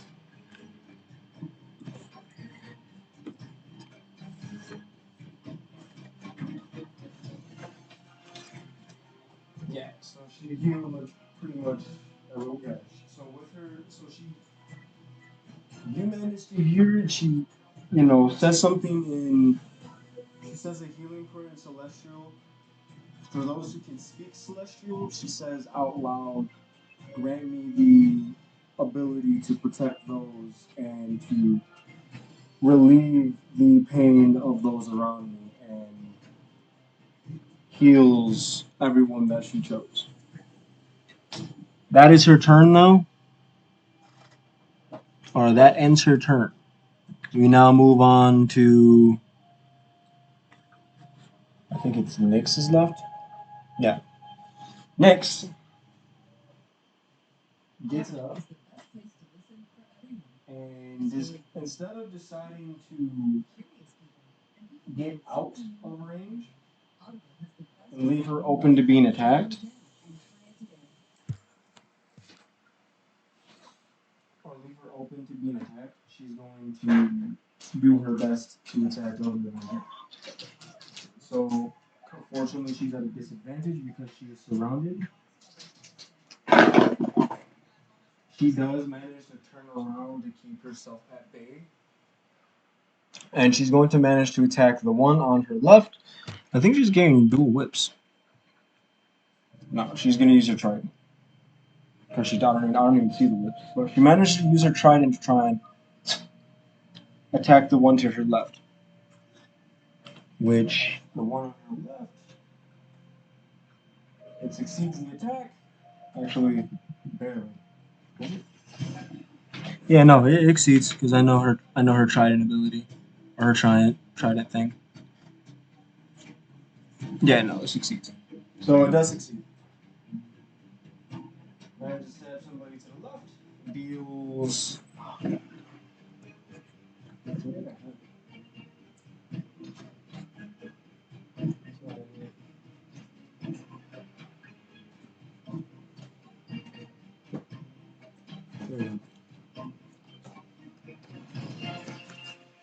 There we go.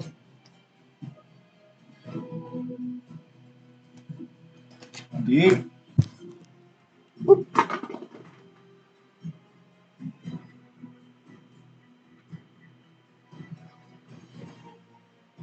7.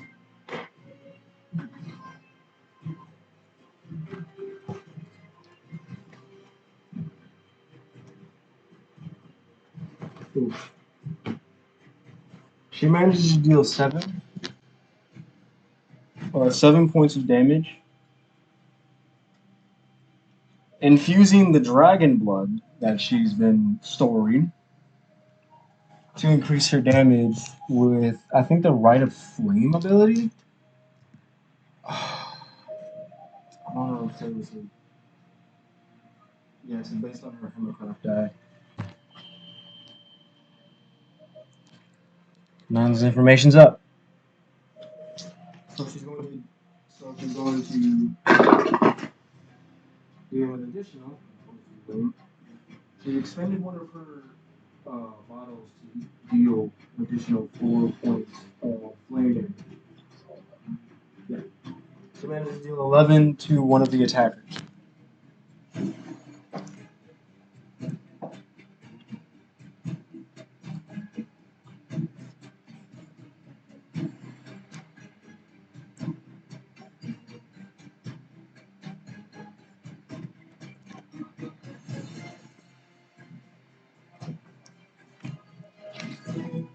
Yeah. And that ends her turn. Yep. Now it is now it is the enemy's turn. So first, Rygar, you're up to bat. You said you used Reckless? Yep. So use your disadvantage for attacks.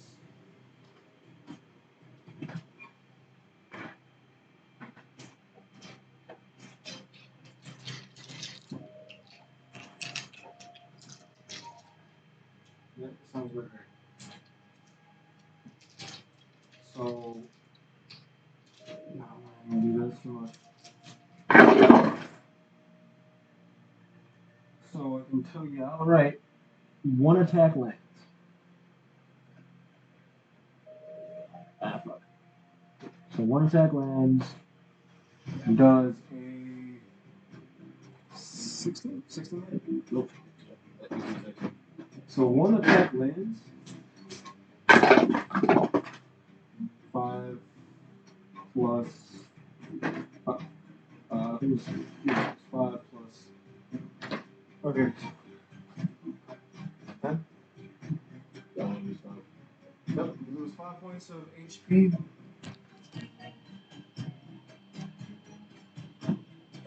But it heals for 5 points of HP. It heals for 5 points of HP. It gives you a nice good chomp. You feel it in your leg. Ah. Tickles your balls with his tongue once or twice.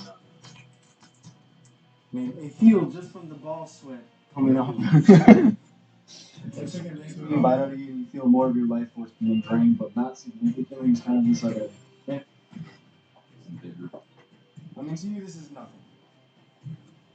But that ends that wolf's turn. Now we move on to you.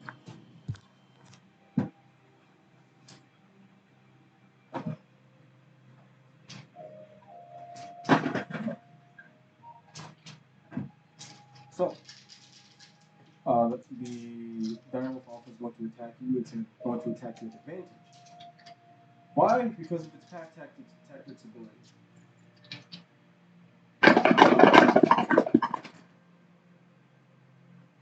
Well, one of those is an at 20, Chief.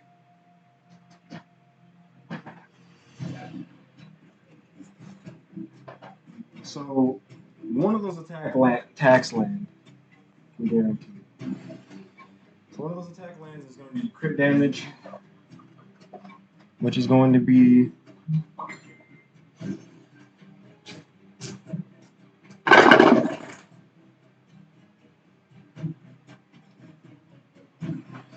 6, 9, 11,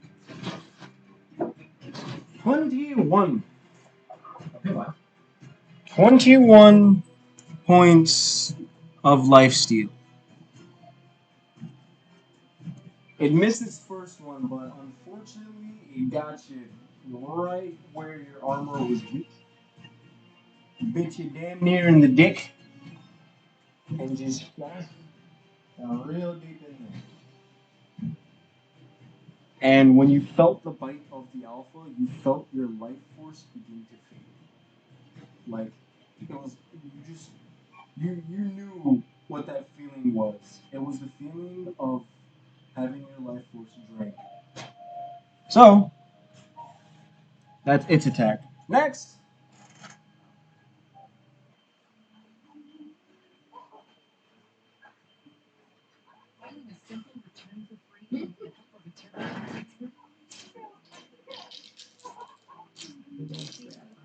Shh.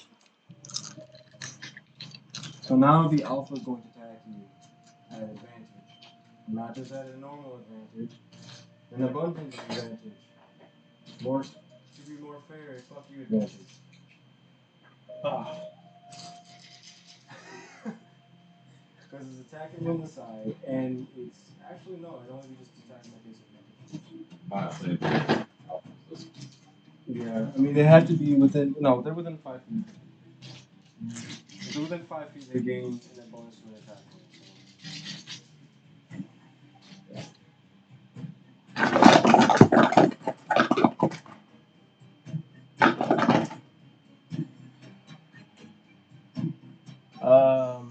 I see 2 19s.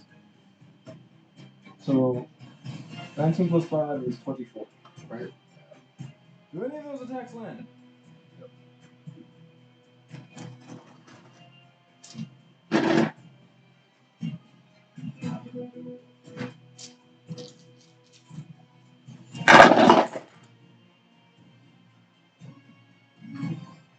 Two plus 2, 4. 4 plus 4 is 8. 18. You take 18 hit points of damage. Technically, it's life steal, but it hasn't lost any life or hasn't been attacked, so you don't really necessarily feel your life force being drained. I thought I attacked it with the weapon spell. No, this was a direwolf that was hidden. This is the one in the woods.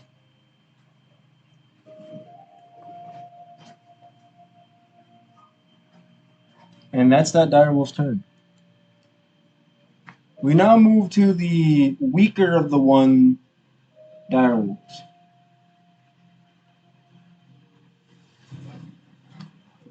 Which I think it's that one. That's the one that was attacking Lucius, correct? Maybe it was the one on the side. Weak one was the one that right. I'm not gonna pack with you. Yeah, he's not gonna attack on you. That was another direwolf that was. I think I know which one it is. Yeah, it's the one. Yeah. So Lucius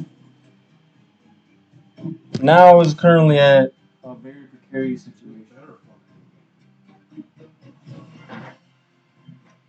Not in their place. She's going to attack at advantage. It's going to attack at advantage. Wait, why did I roll that many die? I'm sorry.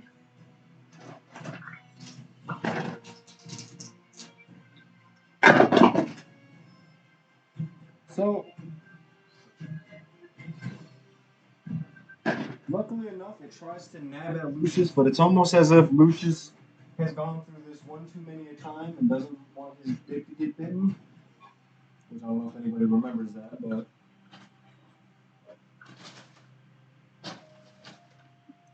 Lucius manages to no, back. We move on to the next wolf,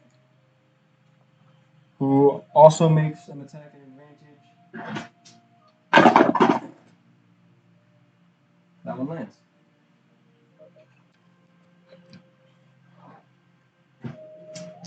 Well, Lucius was not paying attention. Actually, in a good measure. That was retarded. Yeah, no, this was regular attack.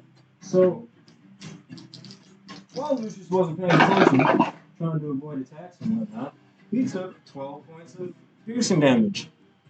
In the ass. His left ass cheek received a nice notch. Damn honey badgers.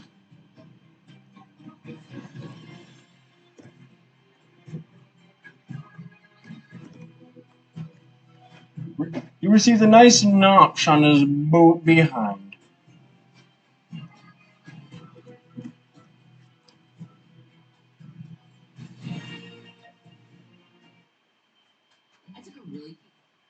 Received a nice notch on his behind.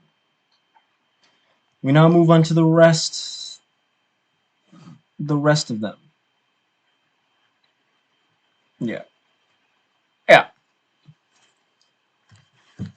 Yeah, the only one that I didn't. So, this one's more focused on you, Rygar. It's not really concerned about your weakest link, which would be Gary at this point. Or Bob. He's currently going by Bob right now.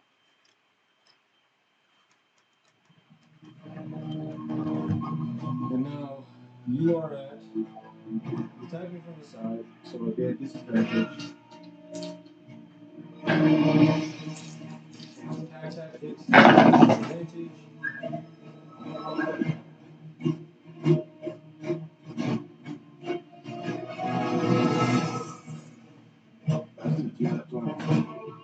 Yeah, I know. That's why I'm just like, oh my god. So he manages to slip in your defenses fairly, a little bit easily. Yeah, he slid in the DMs real quick. That Davos said he wanted some Rygar. He wants some Rygar sweat. So we're looking at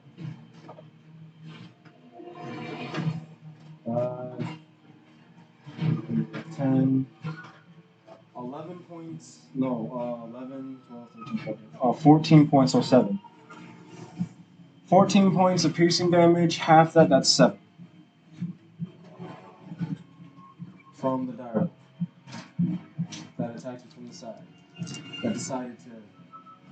So it didn't necessarily bite you. It just licked your butthole and kind of freaked out. So like you receive fear damage. No. So now we move on to the second set. So this direwolf is going to attack you. This one's going to move closer to try to attack. I think this one branched off.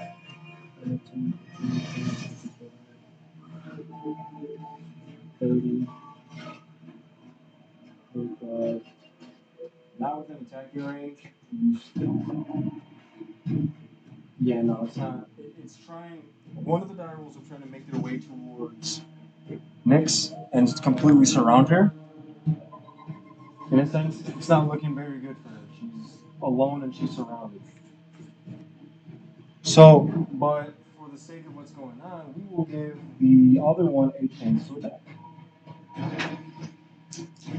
So, since it is closed in, next to its pack leader,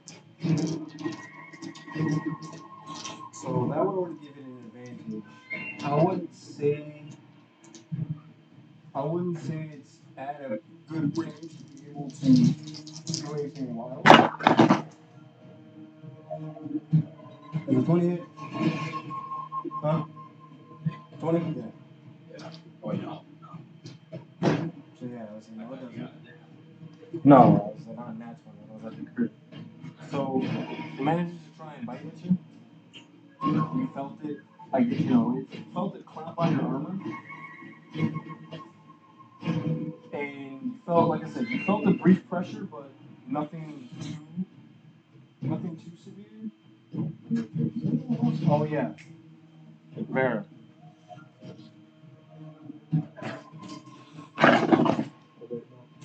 Sorry. Yeah, no. Tries to attack Vera, misses. Chops here. Yeah, pretty much. That was the second set. Now the third set. So the third set. Okay. We're gonna start off with the one that's attacking Vera at the moment. She got up. Right? She did.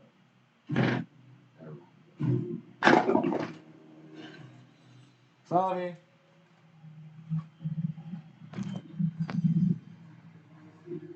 Hi, Sabi. Yeah, does a 22 surpass your AC? Yeah. So, okay, then you are going to take.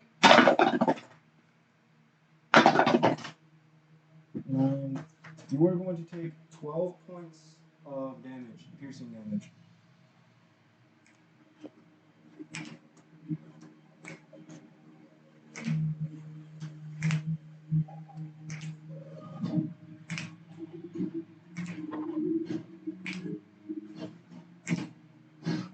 Did you catch that? 12 points?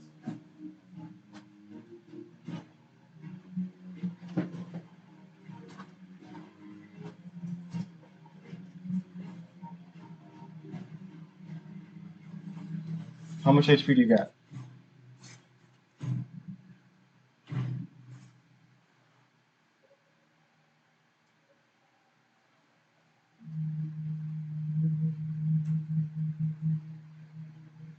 Sabi.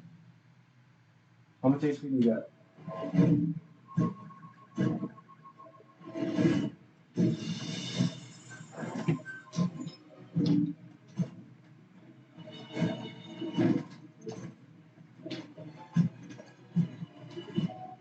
Yeah, you just took. I said 12, right? Yep. So you took 12 points of HP damage. What you got left? Still in the fight? Still alive?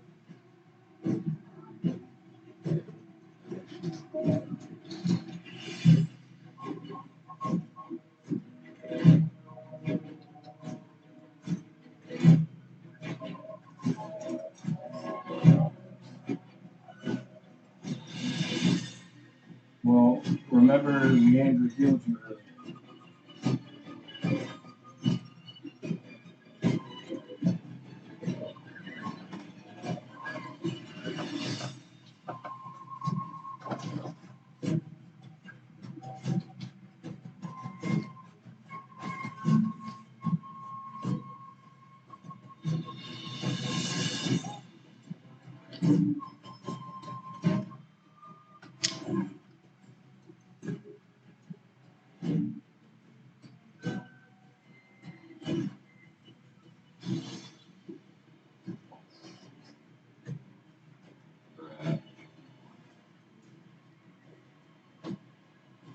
Yeah, because how much does the enter heal you on for? 13. Yeah, 13 HP. So you heal 13 minus 12. So technically from your last attack, you gain 1 HP. 50? Alright. Remember, Safi, you're at 50 HP.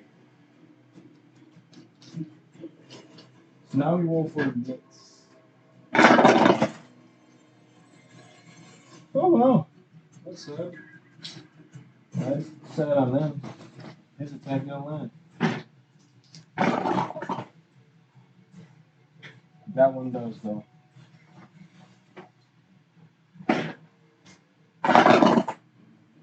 4, 5, 6, 7. 7, 10. Nix takes 10 points of HP damage.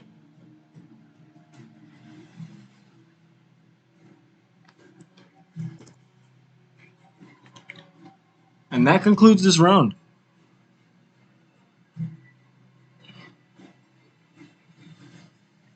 So, for the sake of how long this combat's taking, kind of trying to run through it real quick, but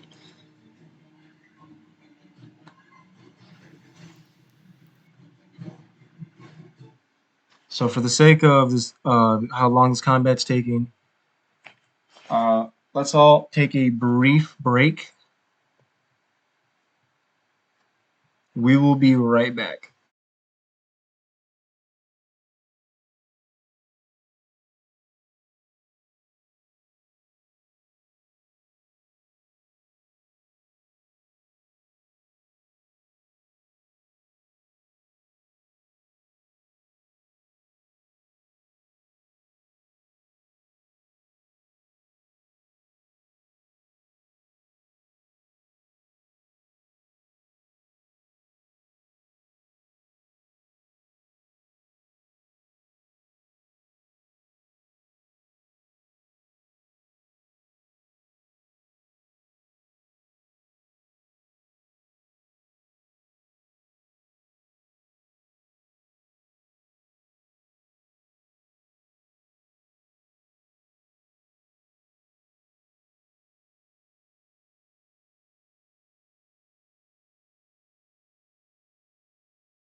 All right, we are back. Thank you for waiting. Sorry we took such a long break. Battery 60%. Connected to DM. So let us get started and get back into the groove of things. So we are still in combat right now. I believe we're on the third round.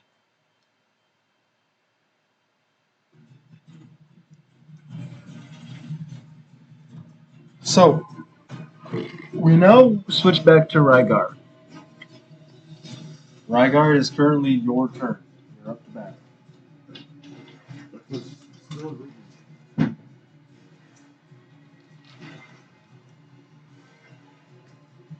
One is 18. 18? Yes, that hits. For the alpha? Yep. Okay.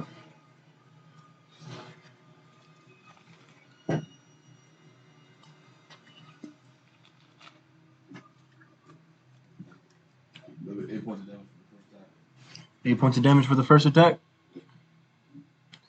Ooh, it's looking rough.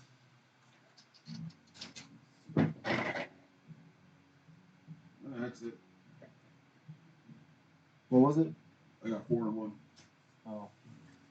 So you managed to get one good strike.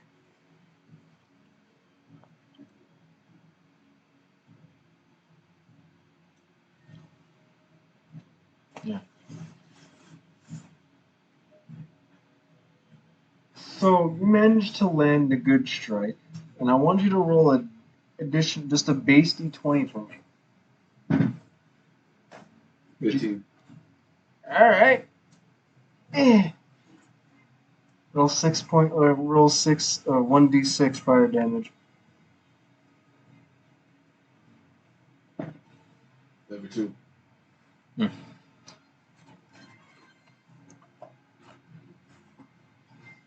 You, in your swinging, which you swung it two-handed Yeah. or versatile, so you gave it a good, and you didn't pay attention to the press of your button, and you managed to release flames from Vaujean. It emitted a flame when you made your strike, dealing an additional 2 points of fire damage.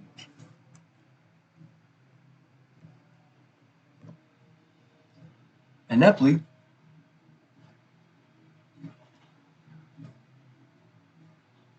killing it.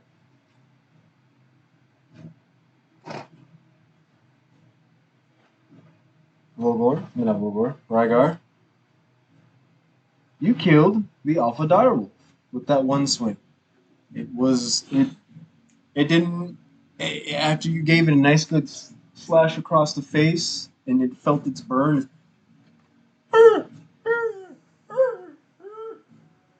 and dropped to the floor,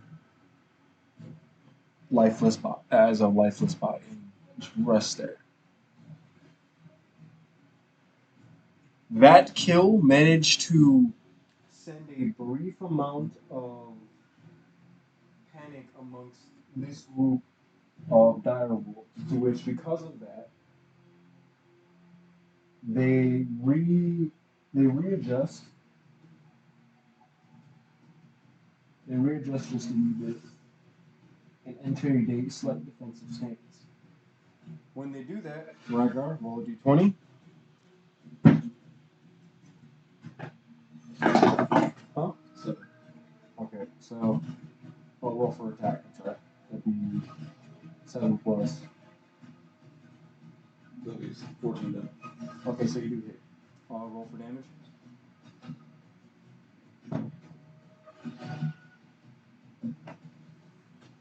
That'd be 8.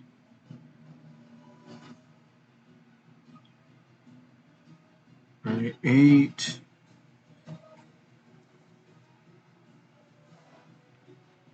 That'd be. I gotta figure out the damage for this one. And since he's not attacking at advantage, it'd just be a regular D8, correct? Not the D6. The D6.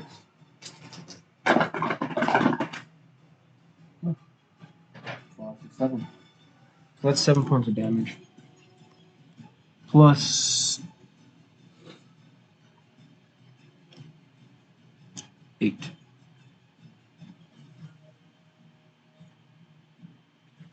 Seven plus 8. So you and Lucius managed to succeed in doing reactionary attacks to them bouncing back. When they move back, they don't necessarily disengage. They kind of just try and defensively, get out of combat.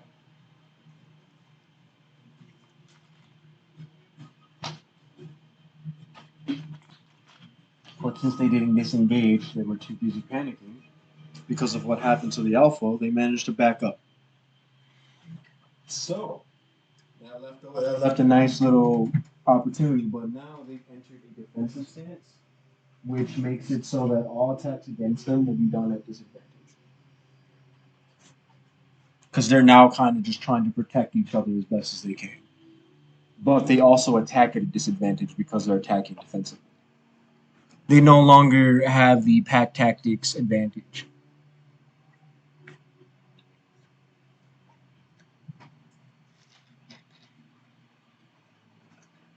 Wolgord, is your turn.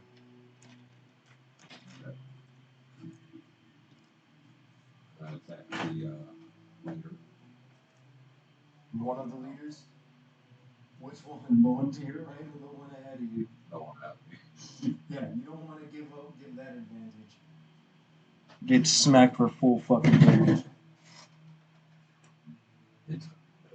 What'd you get? It's a base 16. Yeah, it's. Well, actually, no, it does hit because it's base 16, and that includes, yeah. So go ahead and roll damage. One is snare, right? Okay. So you only heal for the damage you ensnare. Yeah. So I'm gonna heal for some. Why is it 2d6s? I thought it was 1. No, snares. Oh.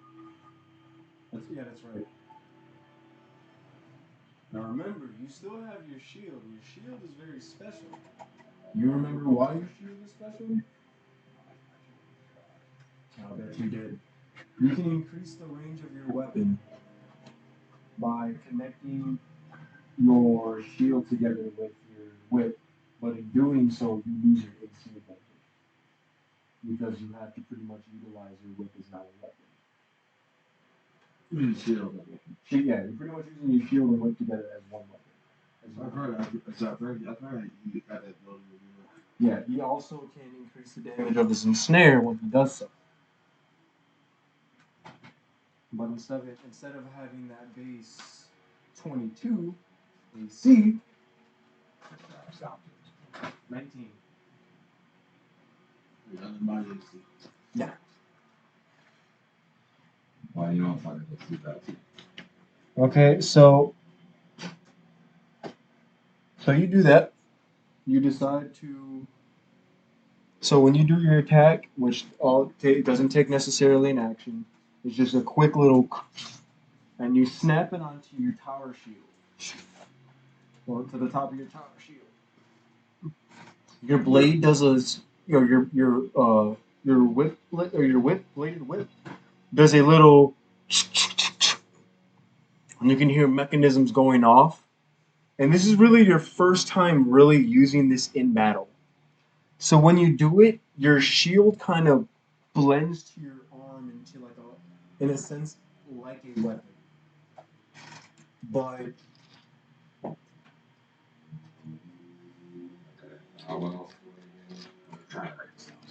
yeah, so now your whip goes from, because it's already a reach weapon, it doubles your reach by 10 feet. Or it doubles your reach. So now your whip can be 20 feet. And whenever you do the ensnare ability, you can do double ensnare damage because basically you press a button and it stirs up the blades and moves them together like a chainsaw. Doing a lot more damage than your initial ensnare. Yeah. Now it's all up paper now. And remember, when you do ensnare, you do dex. Yeah.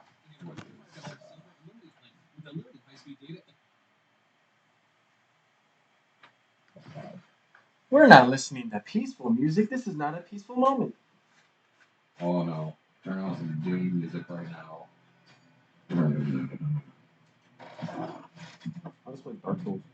Okay, so I add +5 2.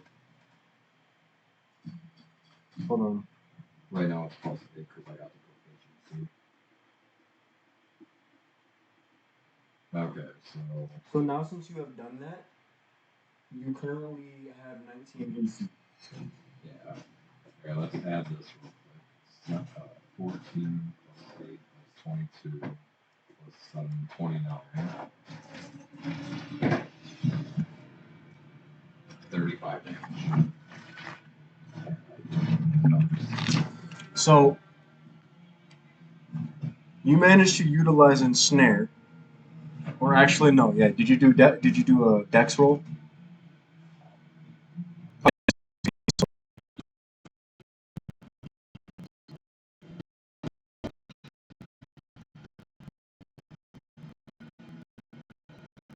I'm looking computer at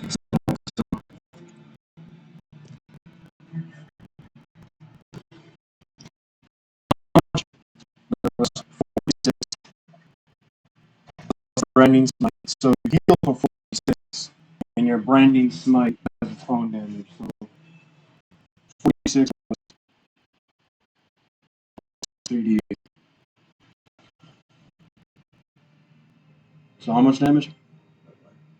So you heal for 46 because you're using ensnare, and you, for the first time, revved up them blades when you wrapped up the alpha,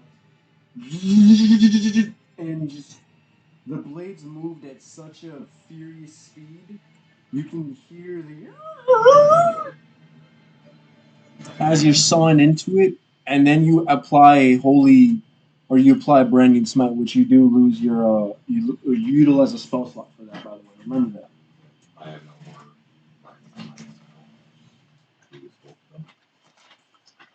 And then what else? So how much 46 damage did you heal for?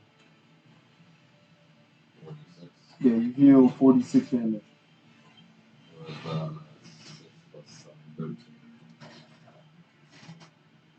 Yeah. You heal for 13. You heal for 13 HP. And then how much was the smite? 13 plus Just tell me the smite. Or the d8s. 22. 22? Shit. I rolled 2 sevens. It's hard to read the black one.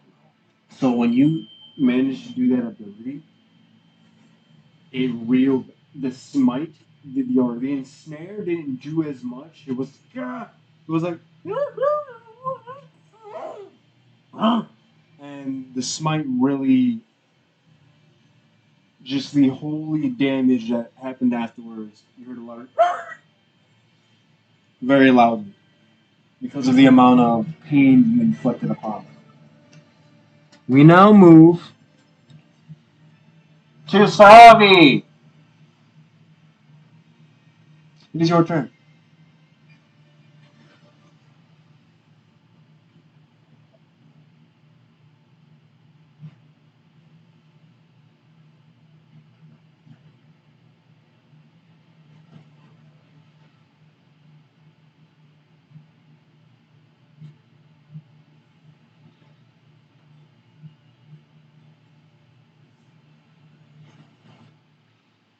Can somebody put on a timer for me, please?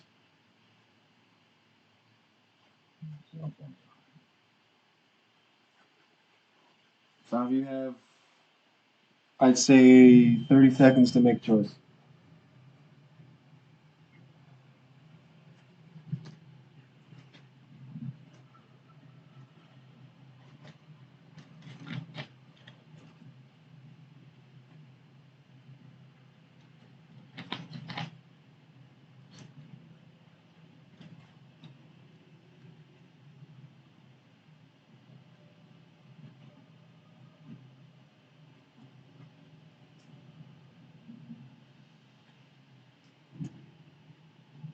All right, so we're going to delay your turn. until after all the players go through theirs, or all the NPCs go through theirs. So take this time to think about what you want to do, otherwise you will lose your turn. So next, Vera, while keeping her distance, puts away her rapier and pulls out both of her blades that were tied to her back and gets ready in a dueling like stance and makes an attack.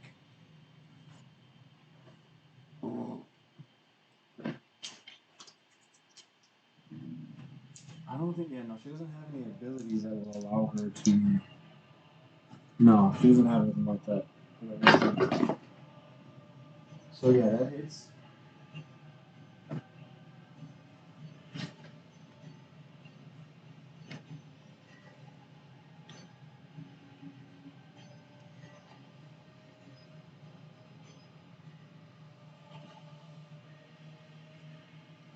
I died for 2 times.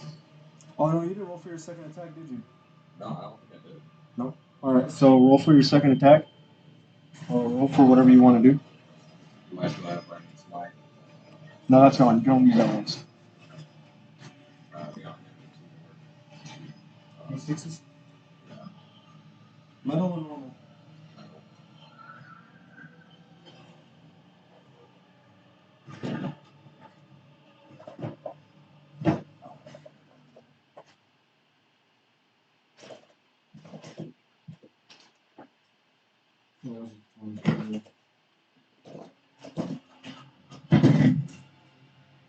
Nope.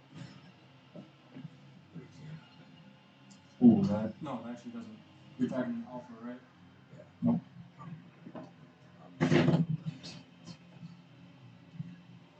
Okay, well, never mind. Ignore my second attack.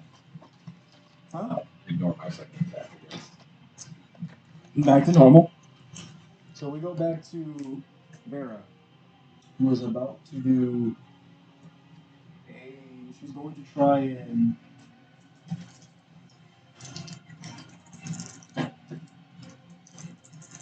Oh yeah, some of my bitch. I need 5d4s.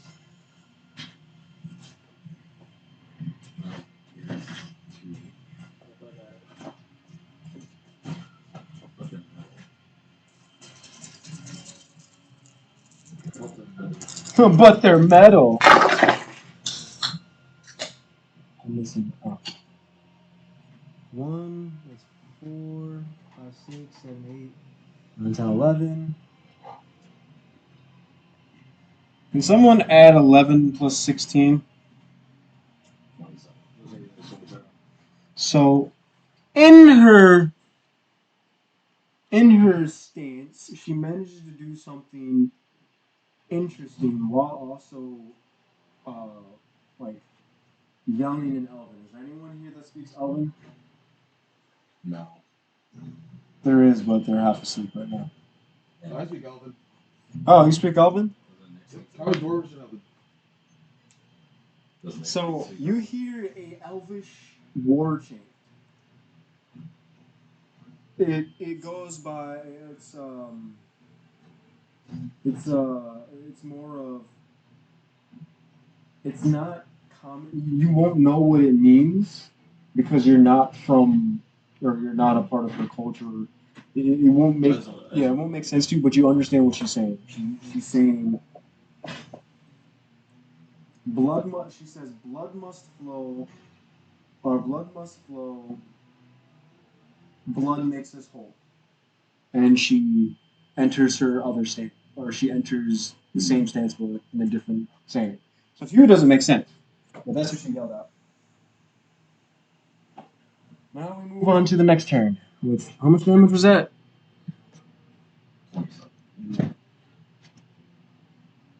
And I think you were the one from the second group.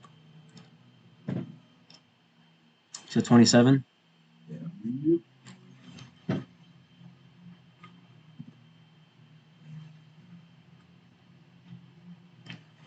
When you heard that, or after you heard that, you heard a very loud.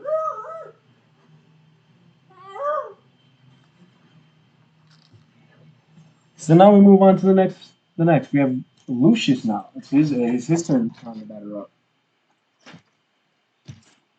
Lucius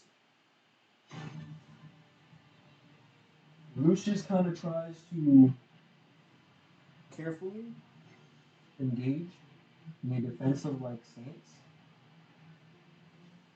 or tries to engage in so he negates their reactions by defensively entering like ready for anything. But since he did that initially, he's going to roll at disadvantage.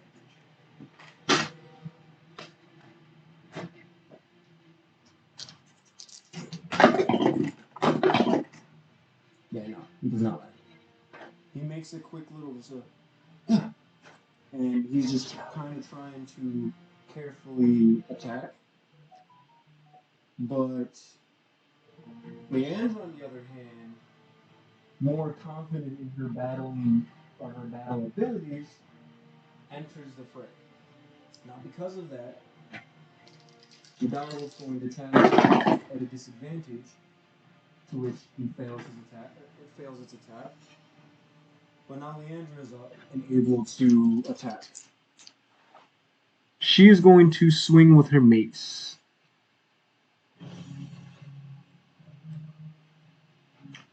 Did I say mace? I did say mace. Yeah, she's going to swing with her mace at advantage. Or actually, no, not at advantage. Because they're defensive right now. She's going to roll for an attack. Per usual. 18. She does manage to hit one of them. Is she using a shield? No, she's not. Kind of just one good swing.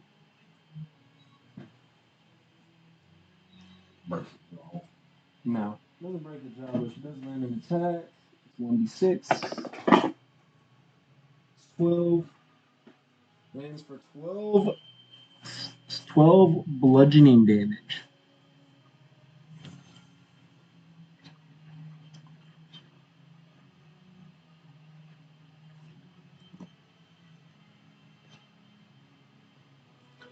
When she does indeed do that, she yells out, "Gods damn you!" And gives a nice, "Woo!" And you just see goes back to aggressively growling. We move on to the next participant amongst our party. Oh yeah, I forgot. That was supposed to be Bob and Michaela. Bob realizes that he is fairly close to one of the alphas, and in turn climbs on top of the carriage, pretty much using up all of his movement speed, and now he can see pretty much majority of the battlefield. He looks around to try and see which one is the weakest.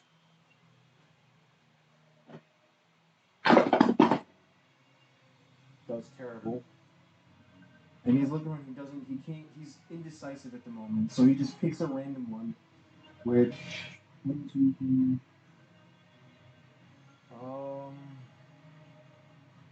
I'm trying to think of how many there are. 3, 4, 5, 6, 7, 8, 9, 10, 11. We'll roll a d12 and see what happens from there. D12. There we go. Number 3.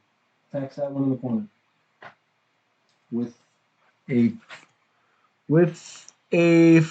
You know what?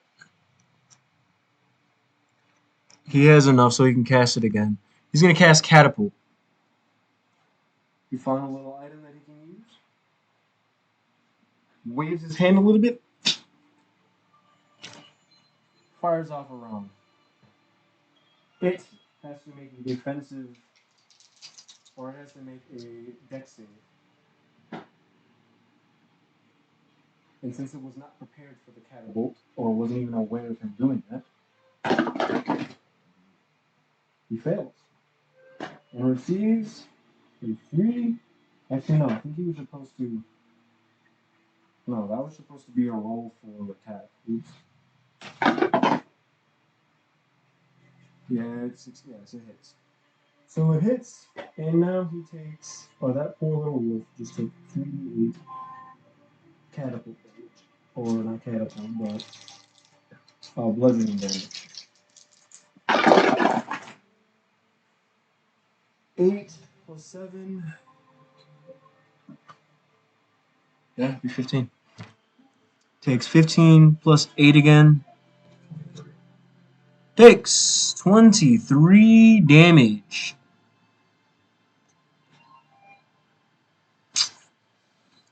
And by golly,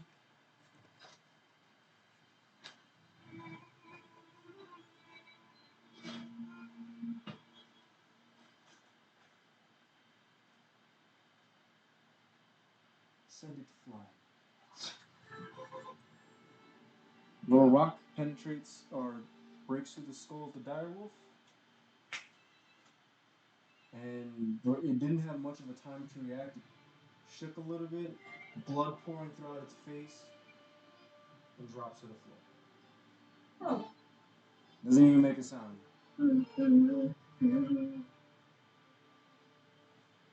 Now we move on to Makira, who is still casting Moonbeam. This is going to. It lasts a total of. It lasts 1 minute for concentration. As long as she's concentrating, there's nothing around her that's bothering her. It lasts 1 minute, and again she's going to move. She moved the. I think she can move it. Yeah.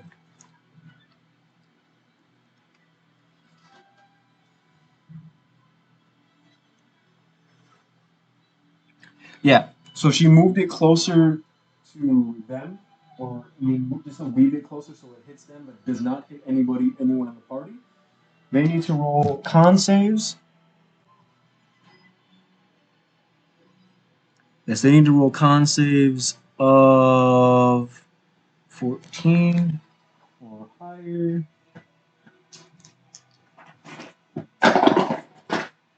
Yeah. So one passes, one does not.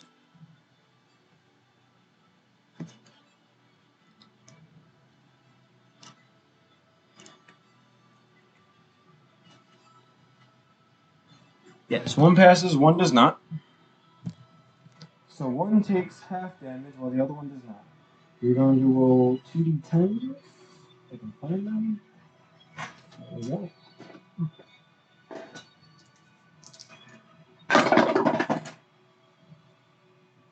For a whopping total of 14. So one takes 7, one takes 7, one takes 14. Both of the direwolves that are from that pack feel the radiant flame of Moonbeam scorching their back. They yelp in pain, and we move on to our next individual. Our next individual is Nyx, who is heavily outnumbered at the moment. She really can't move anywhere, and if she does, it's going to be very bad for her. So she stands her ground. She does her best to try and navigate through what's going on, but she's currently trying to defend herself. She's in a very precarious situation. She tries to make an attack, but to no avail. Sabi, it's your turn.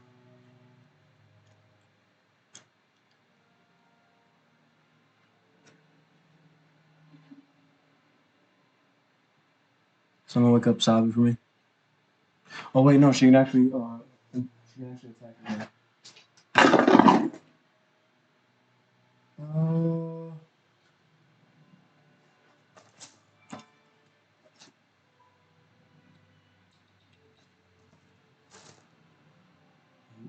9, 10, 11, 12, 13. So she actually does manage to land an attack on one of them.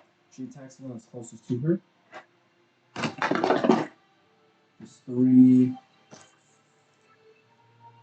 3 plus 5. Oh, did I roll 1d6? Yeah. So she kind of just tries to, like, reactionary swings once. And it does 8. So it does 4 damage to one of the wolves that are next to her.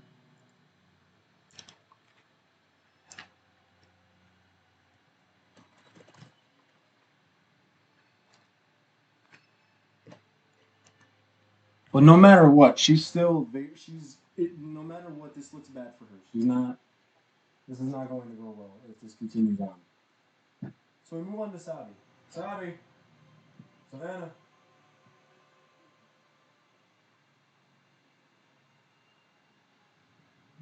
It's your turn.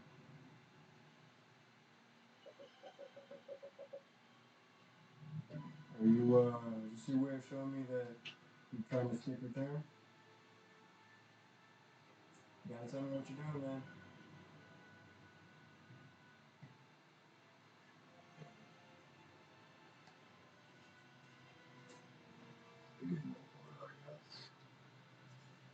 Nope. She's only attacking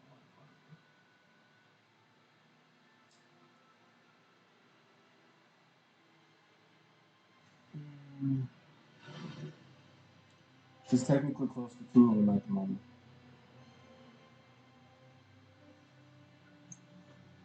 And technically, actually, she's at the rear flank of one of them.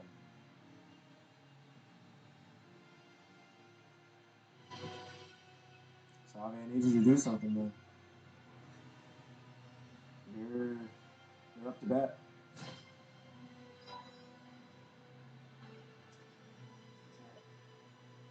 Attack who? Huh?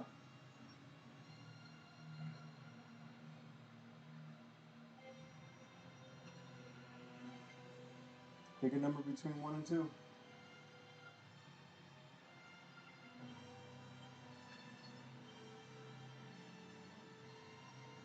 I said 1 and 2.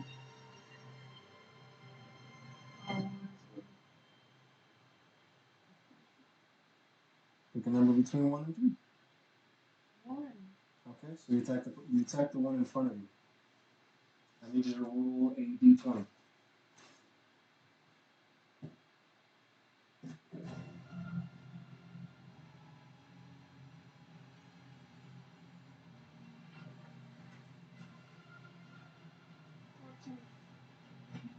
What was the base number? Okay, so you land your attack. Okay. I need you to roll for damage, which if I'm correct is a d8. And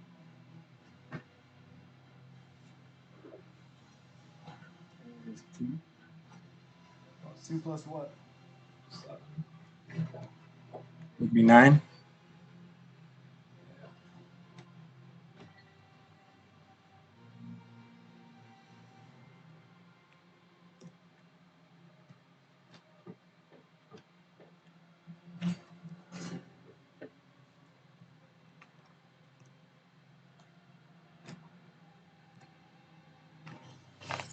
So you managed to give it a good stab right in the face. Again, nothing is getting deep enough, but you're getting closer. You're wearing him down enough for him to, slow down in his advances and giving you more. Eventually, you're going to get the opportunity to fatally strike it.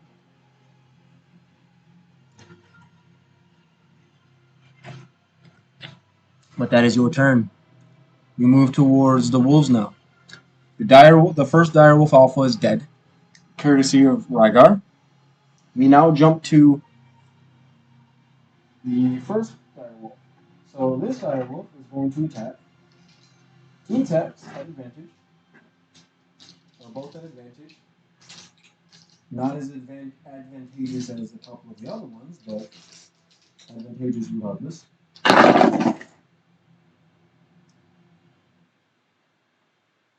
And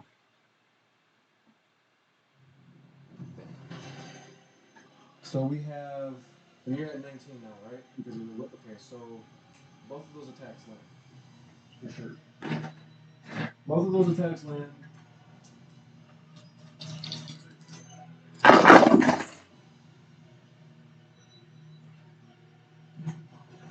It's 9, 11, 12. You take 25.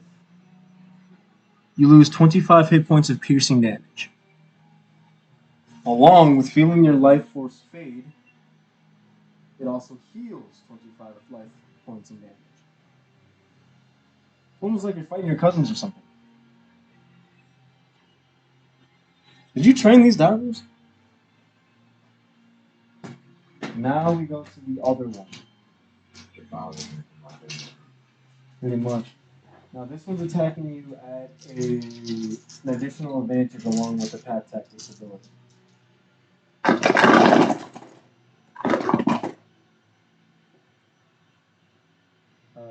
That's none of the 20. So we have all this just looks shitty. Yeah, no. Even though it attacked at advantage, it tried to nab at you. And at one point in time, it got you. It squeezed and tried to like get something in the armor, but got nothing. So now we move on to the direwolves. One of them's already dead. The other one is not. This one is currently, in a defensive state. So it's going to attack at disadvantage towards Leandra. I don't think that succeeds. I'm not 100% sure. It depends on her. I think she just has a base 18. No, she has a 21. How, though?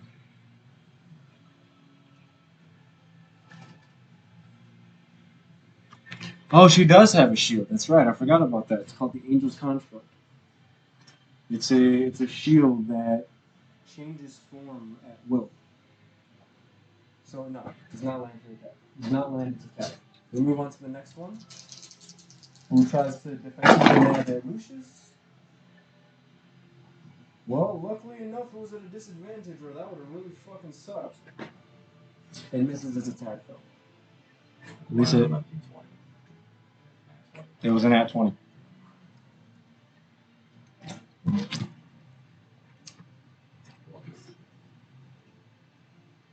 So now we move towards the secondary group, who was over about where you're at. One makes an attack at you at an additional advantage. Well, just a regular advantage because of pack tactics. I'm pretty sure some of those hit. That's 22.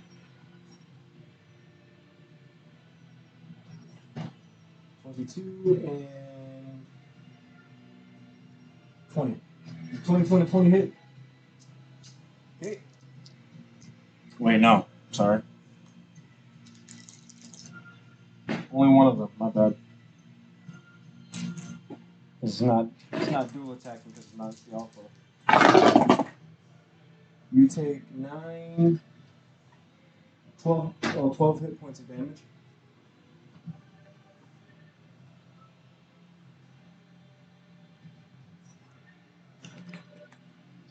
And now we move towards Vera. It makes its attack. Oof, that is high. That most definitely surpasses Vera's AC.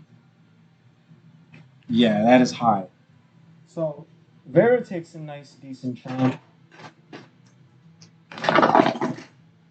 for 5 plus 8. So she takes 8 hit points of damage. Minus 5. So, while she's in her stance, she made a quick little attack. And before she came back, you really chomped right on the arm of Vera. You got a real deep, real deep down dig, and she yanked it out. Oh yeah, I've never been making any of you guys. Can you roll strength checks for me? Roll for strength saving throws. 3 strength saving throws, please. I'm sorry. I forgot all about that. They have the ability to knock you guys prone. So you get 5, 7 plus 5. So 9, 11. 9, 11, and 14, and you failed. So you are now currently not prone.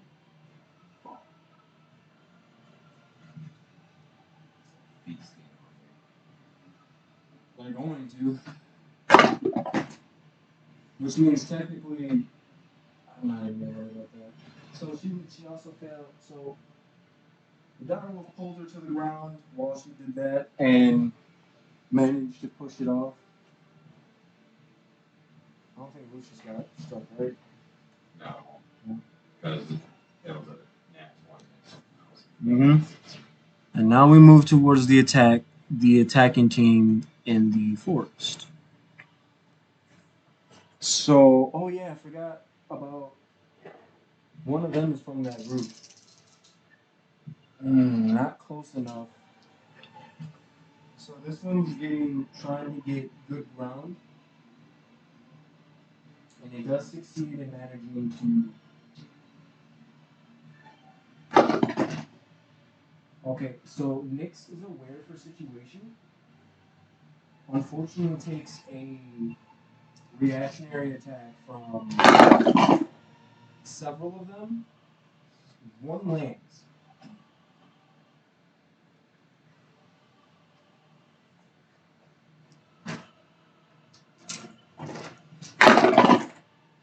That's 3, it's 6. And she does succeed her strength saving throw.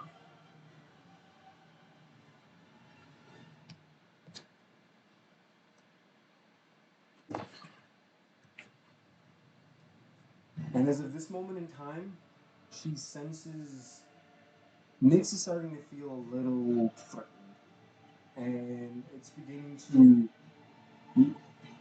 for those who are paying attention, for those who are paying attention, or paying attention to Nyx, she's visibly starting to show signs of stress. Like this is starting to wear her down. She's gradually becoming more and more concerned with how this battle is going because she's now facing 3 giant beasts on her own.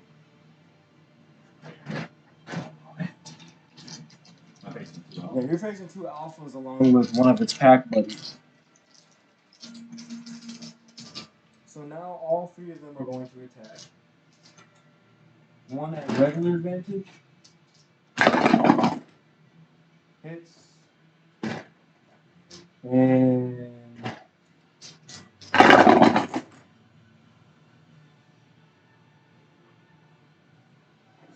should have another one hits.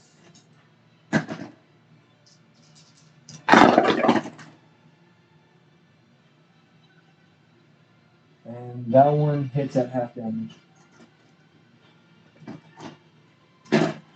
Actually at full damage because her AC is starting to wear down. More or less because of her situation. So we have 3 attacks that need to go up.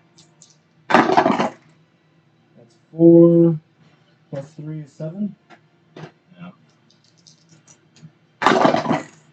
6 plus 2 is 8. Plus 3, that's 18. 2 plus 3 is 5.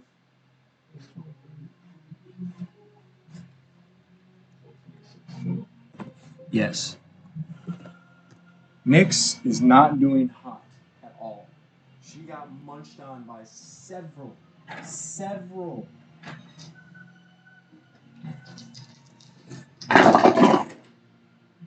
And she does fail one of them, so now she's at a complete disadvantage at this point. At this point, they're ready to make the kill on Nyx.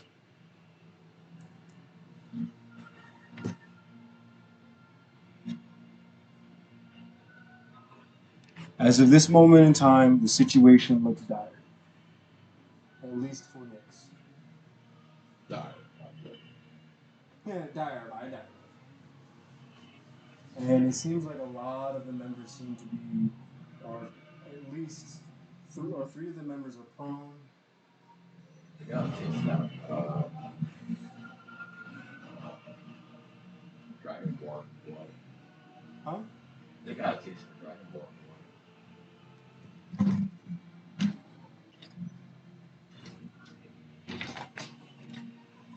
So that concludes the round.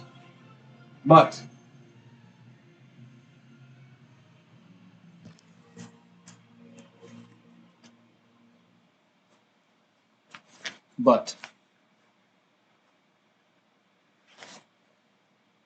for now, that is all. We will conclude our session for tonight. Things are starting to look dire.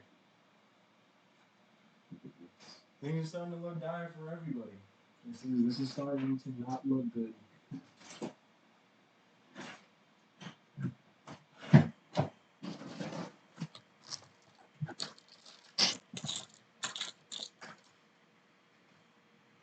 And you have all your dice, right? Right there. Do it. Okay. So I never had that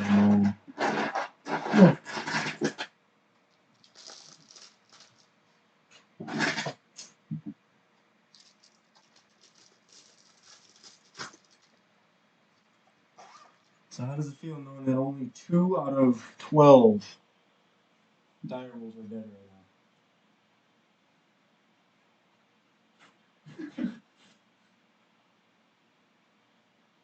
I'm in a stalemate between 3.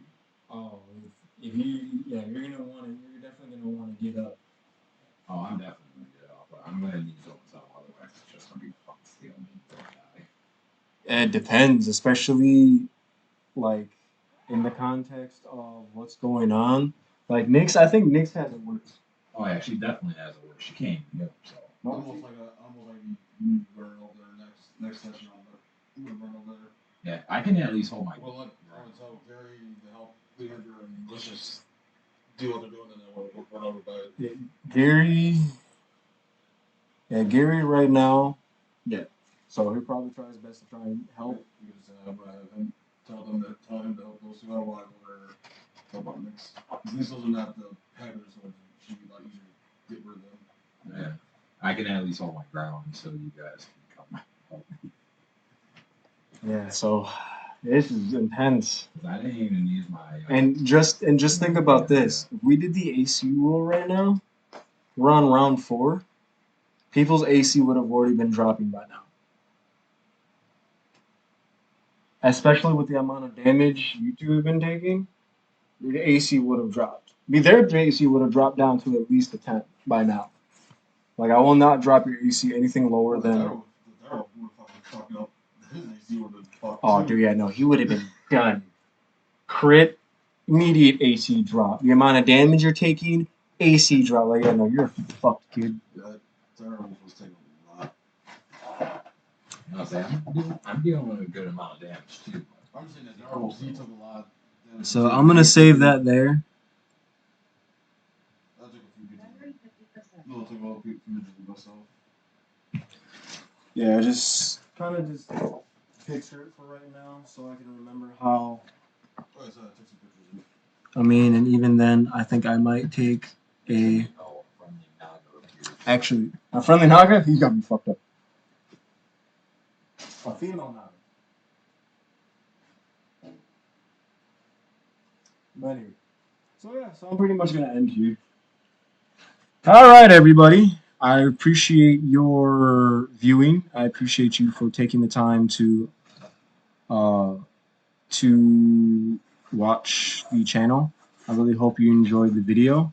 Unfortunately, we will not be able to continue combat because one of our players is they're out of it, and it's already 2:00 in the morning. Some of us kind of want to go home. So So, in beginning to that, I really hope you guys catch up on the next episode. Thank you for watching episode 8 of Rysing Development. Hopefully the players make it in the next session. Who knows? We'll see. Till then, see you all in I'll see you all on, I don't know if it won't be this Tuesday, probably Thursday. Actually, no, that's right, we canceled Thursday session. So I will see you all possibly next Sunday. Nope, not next Sunday either. I'll see you all eventually. Sometime within the next 2 weeks. See you around.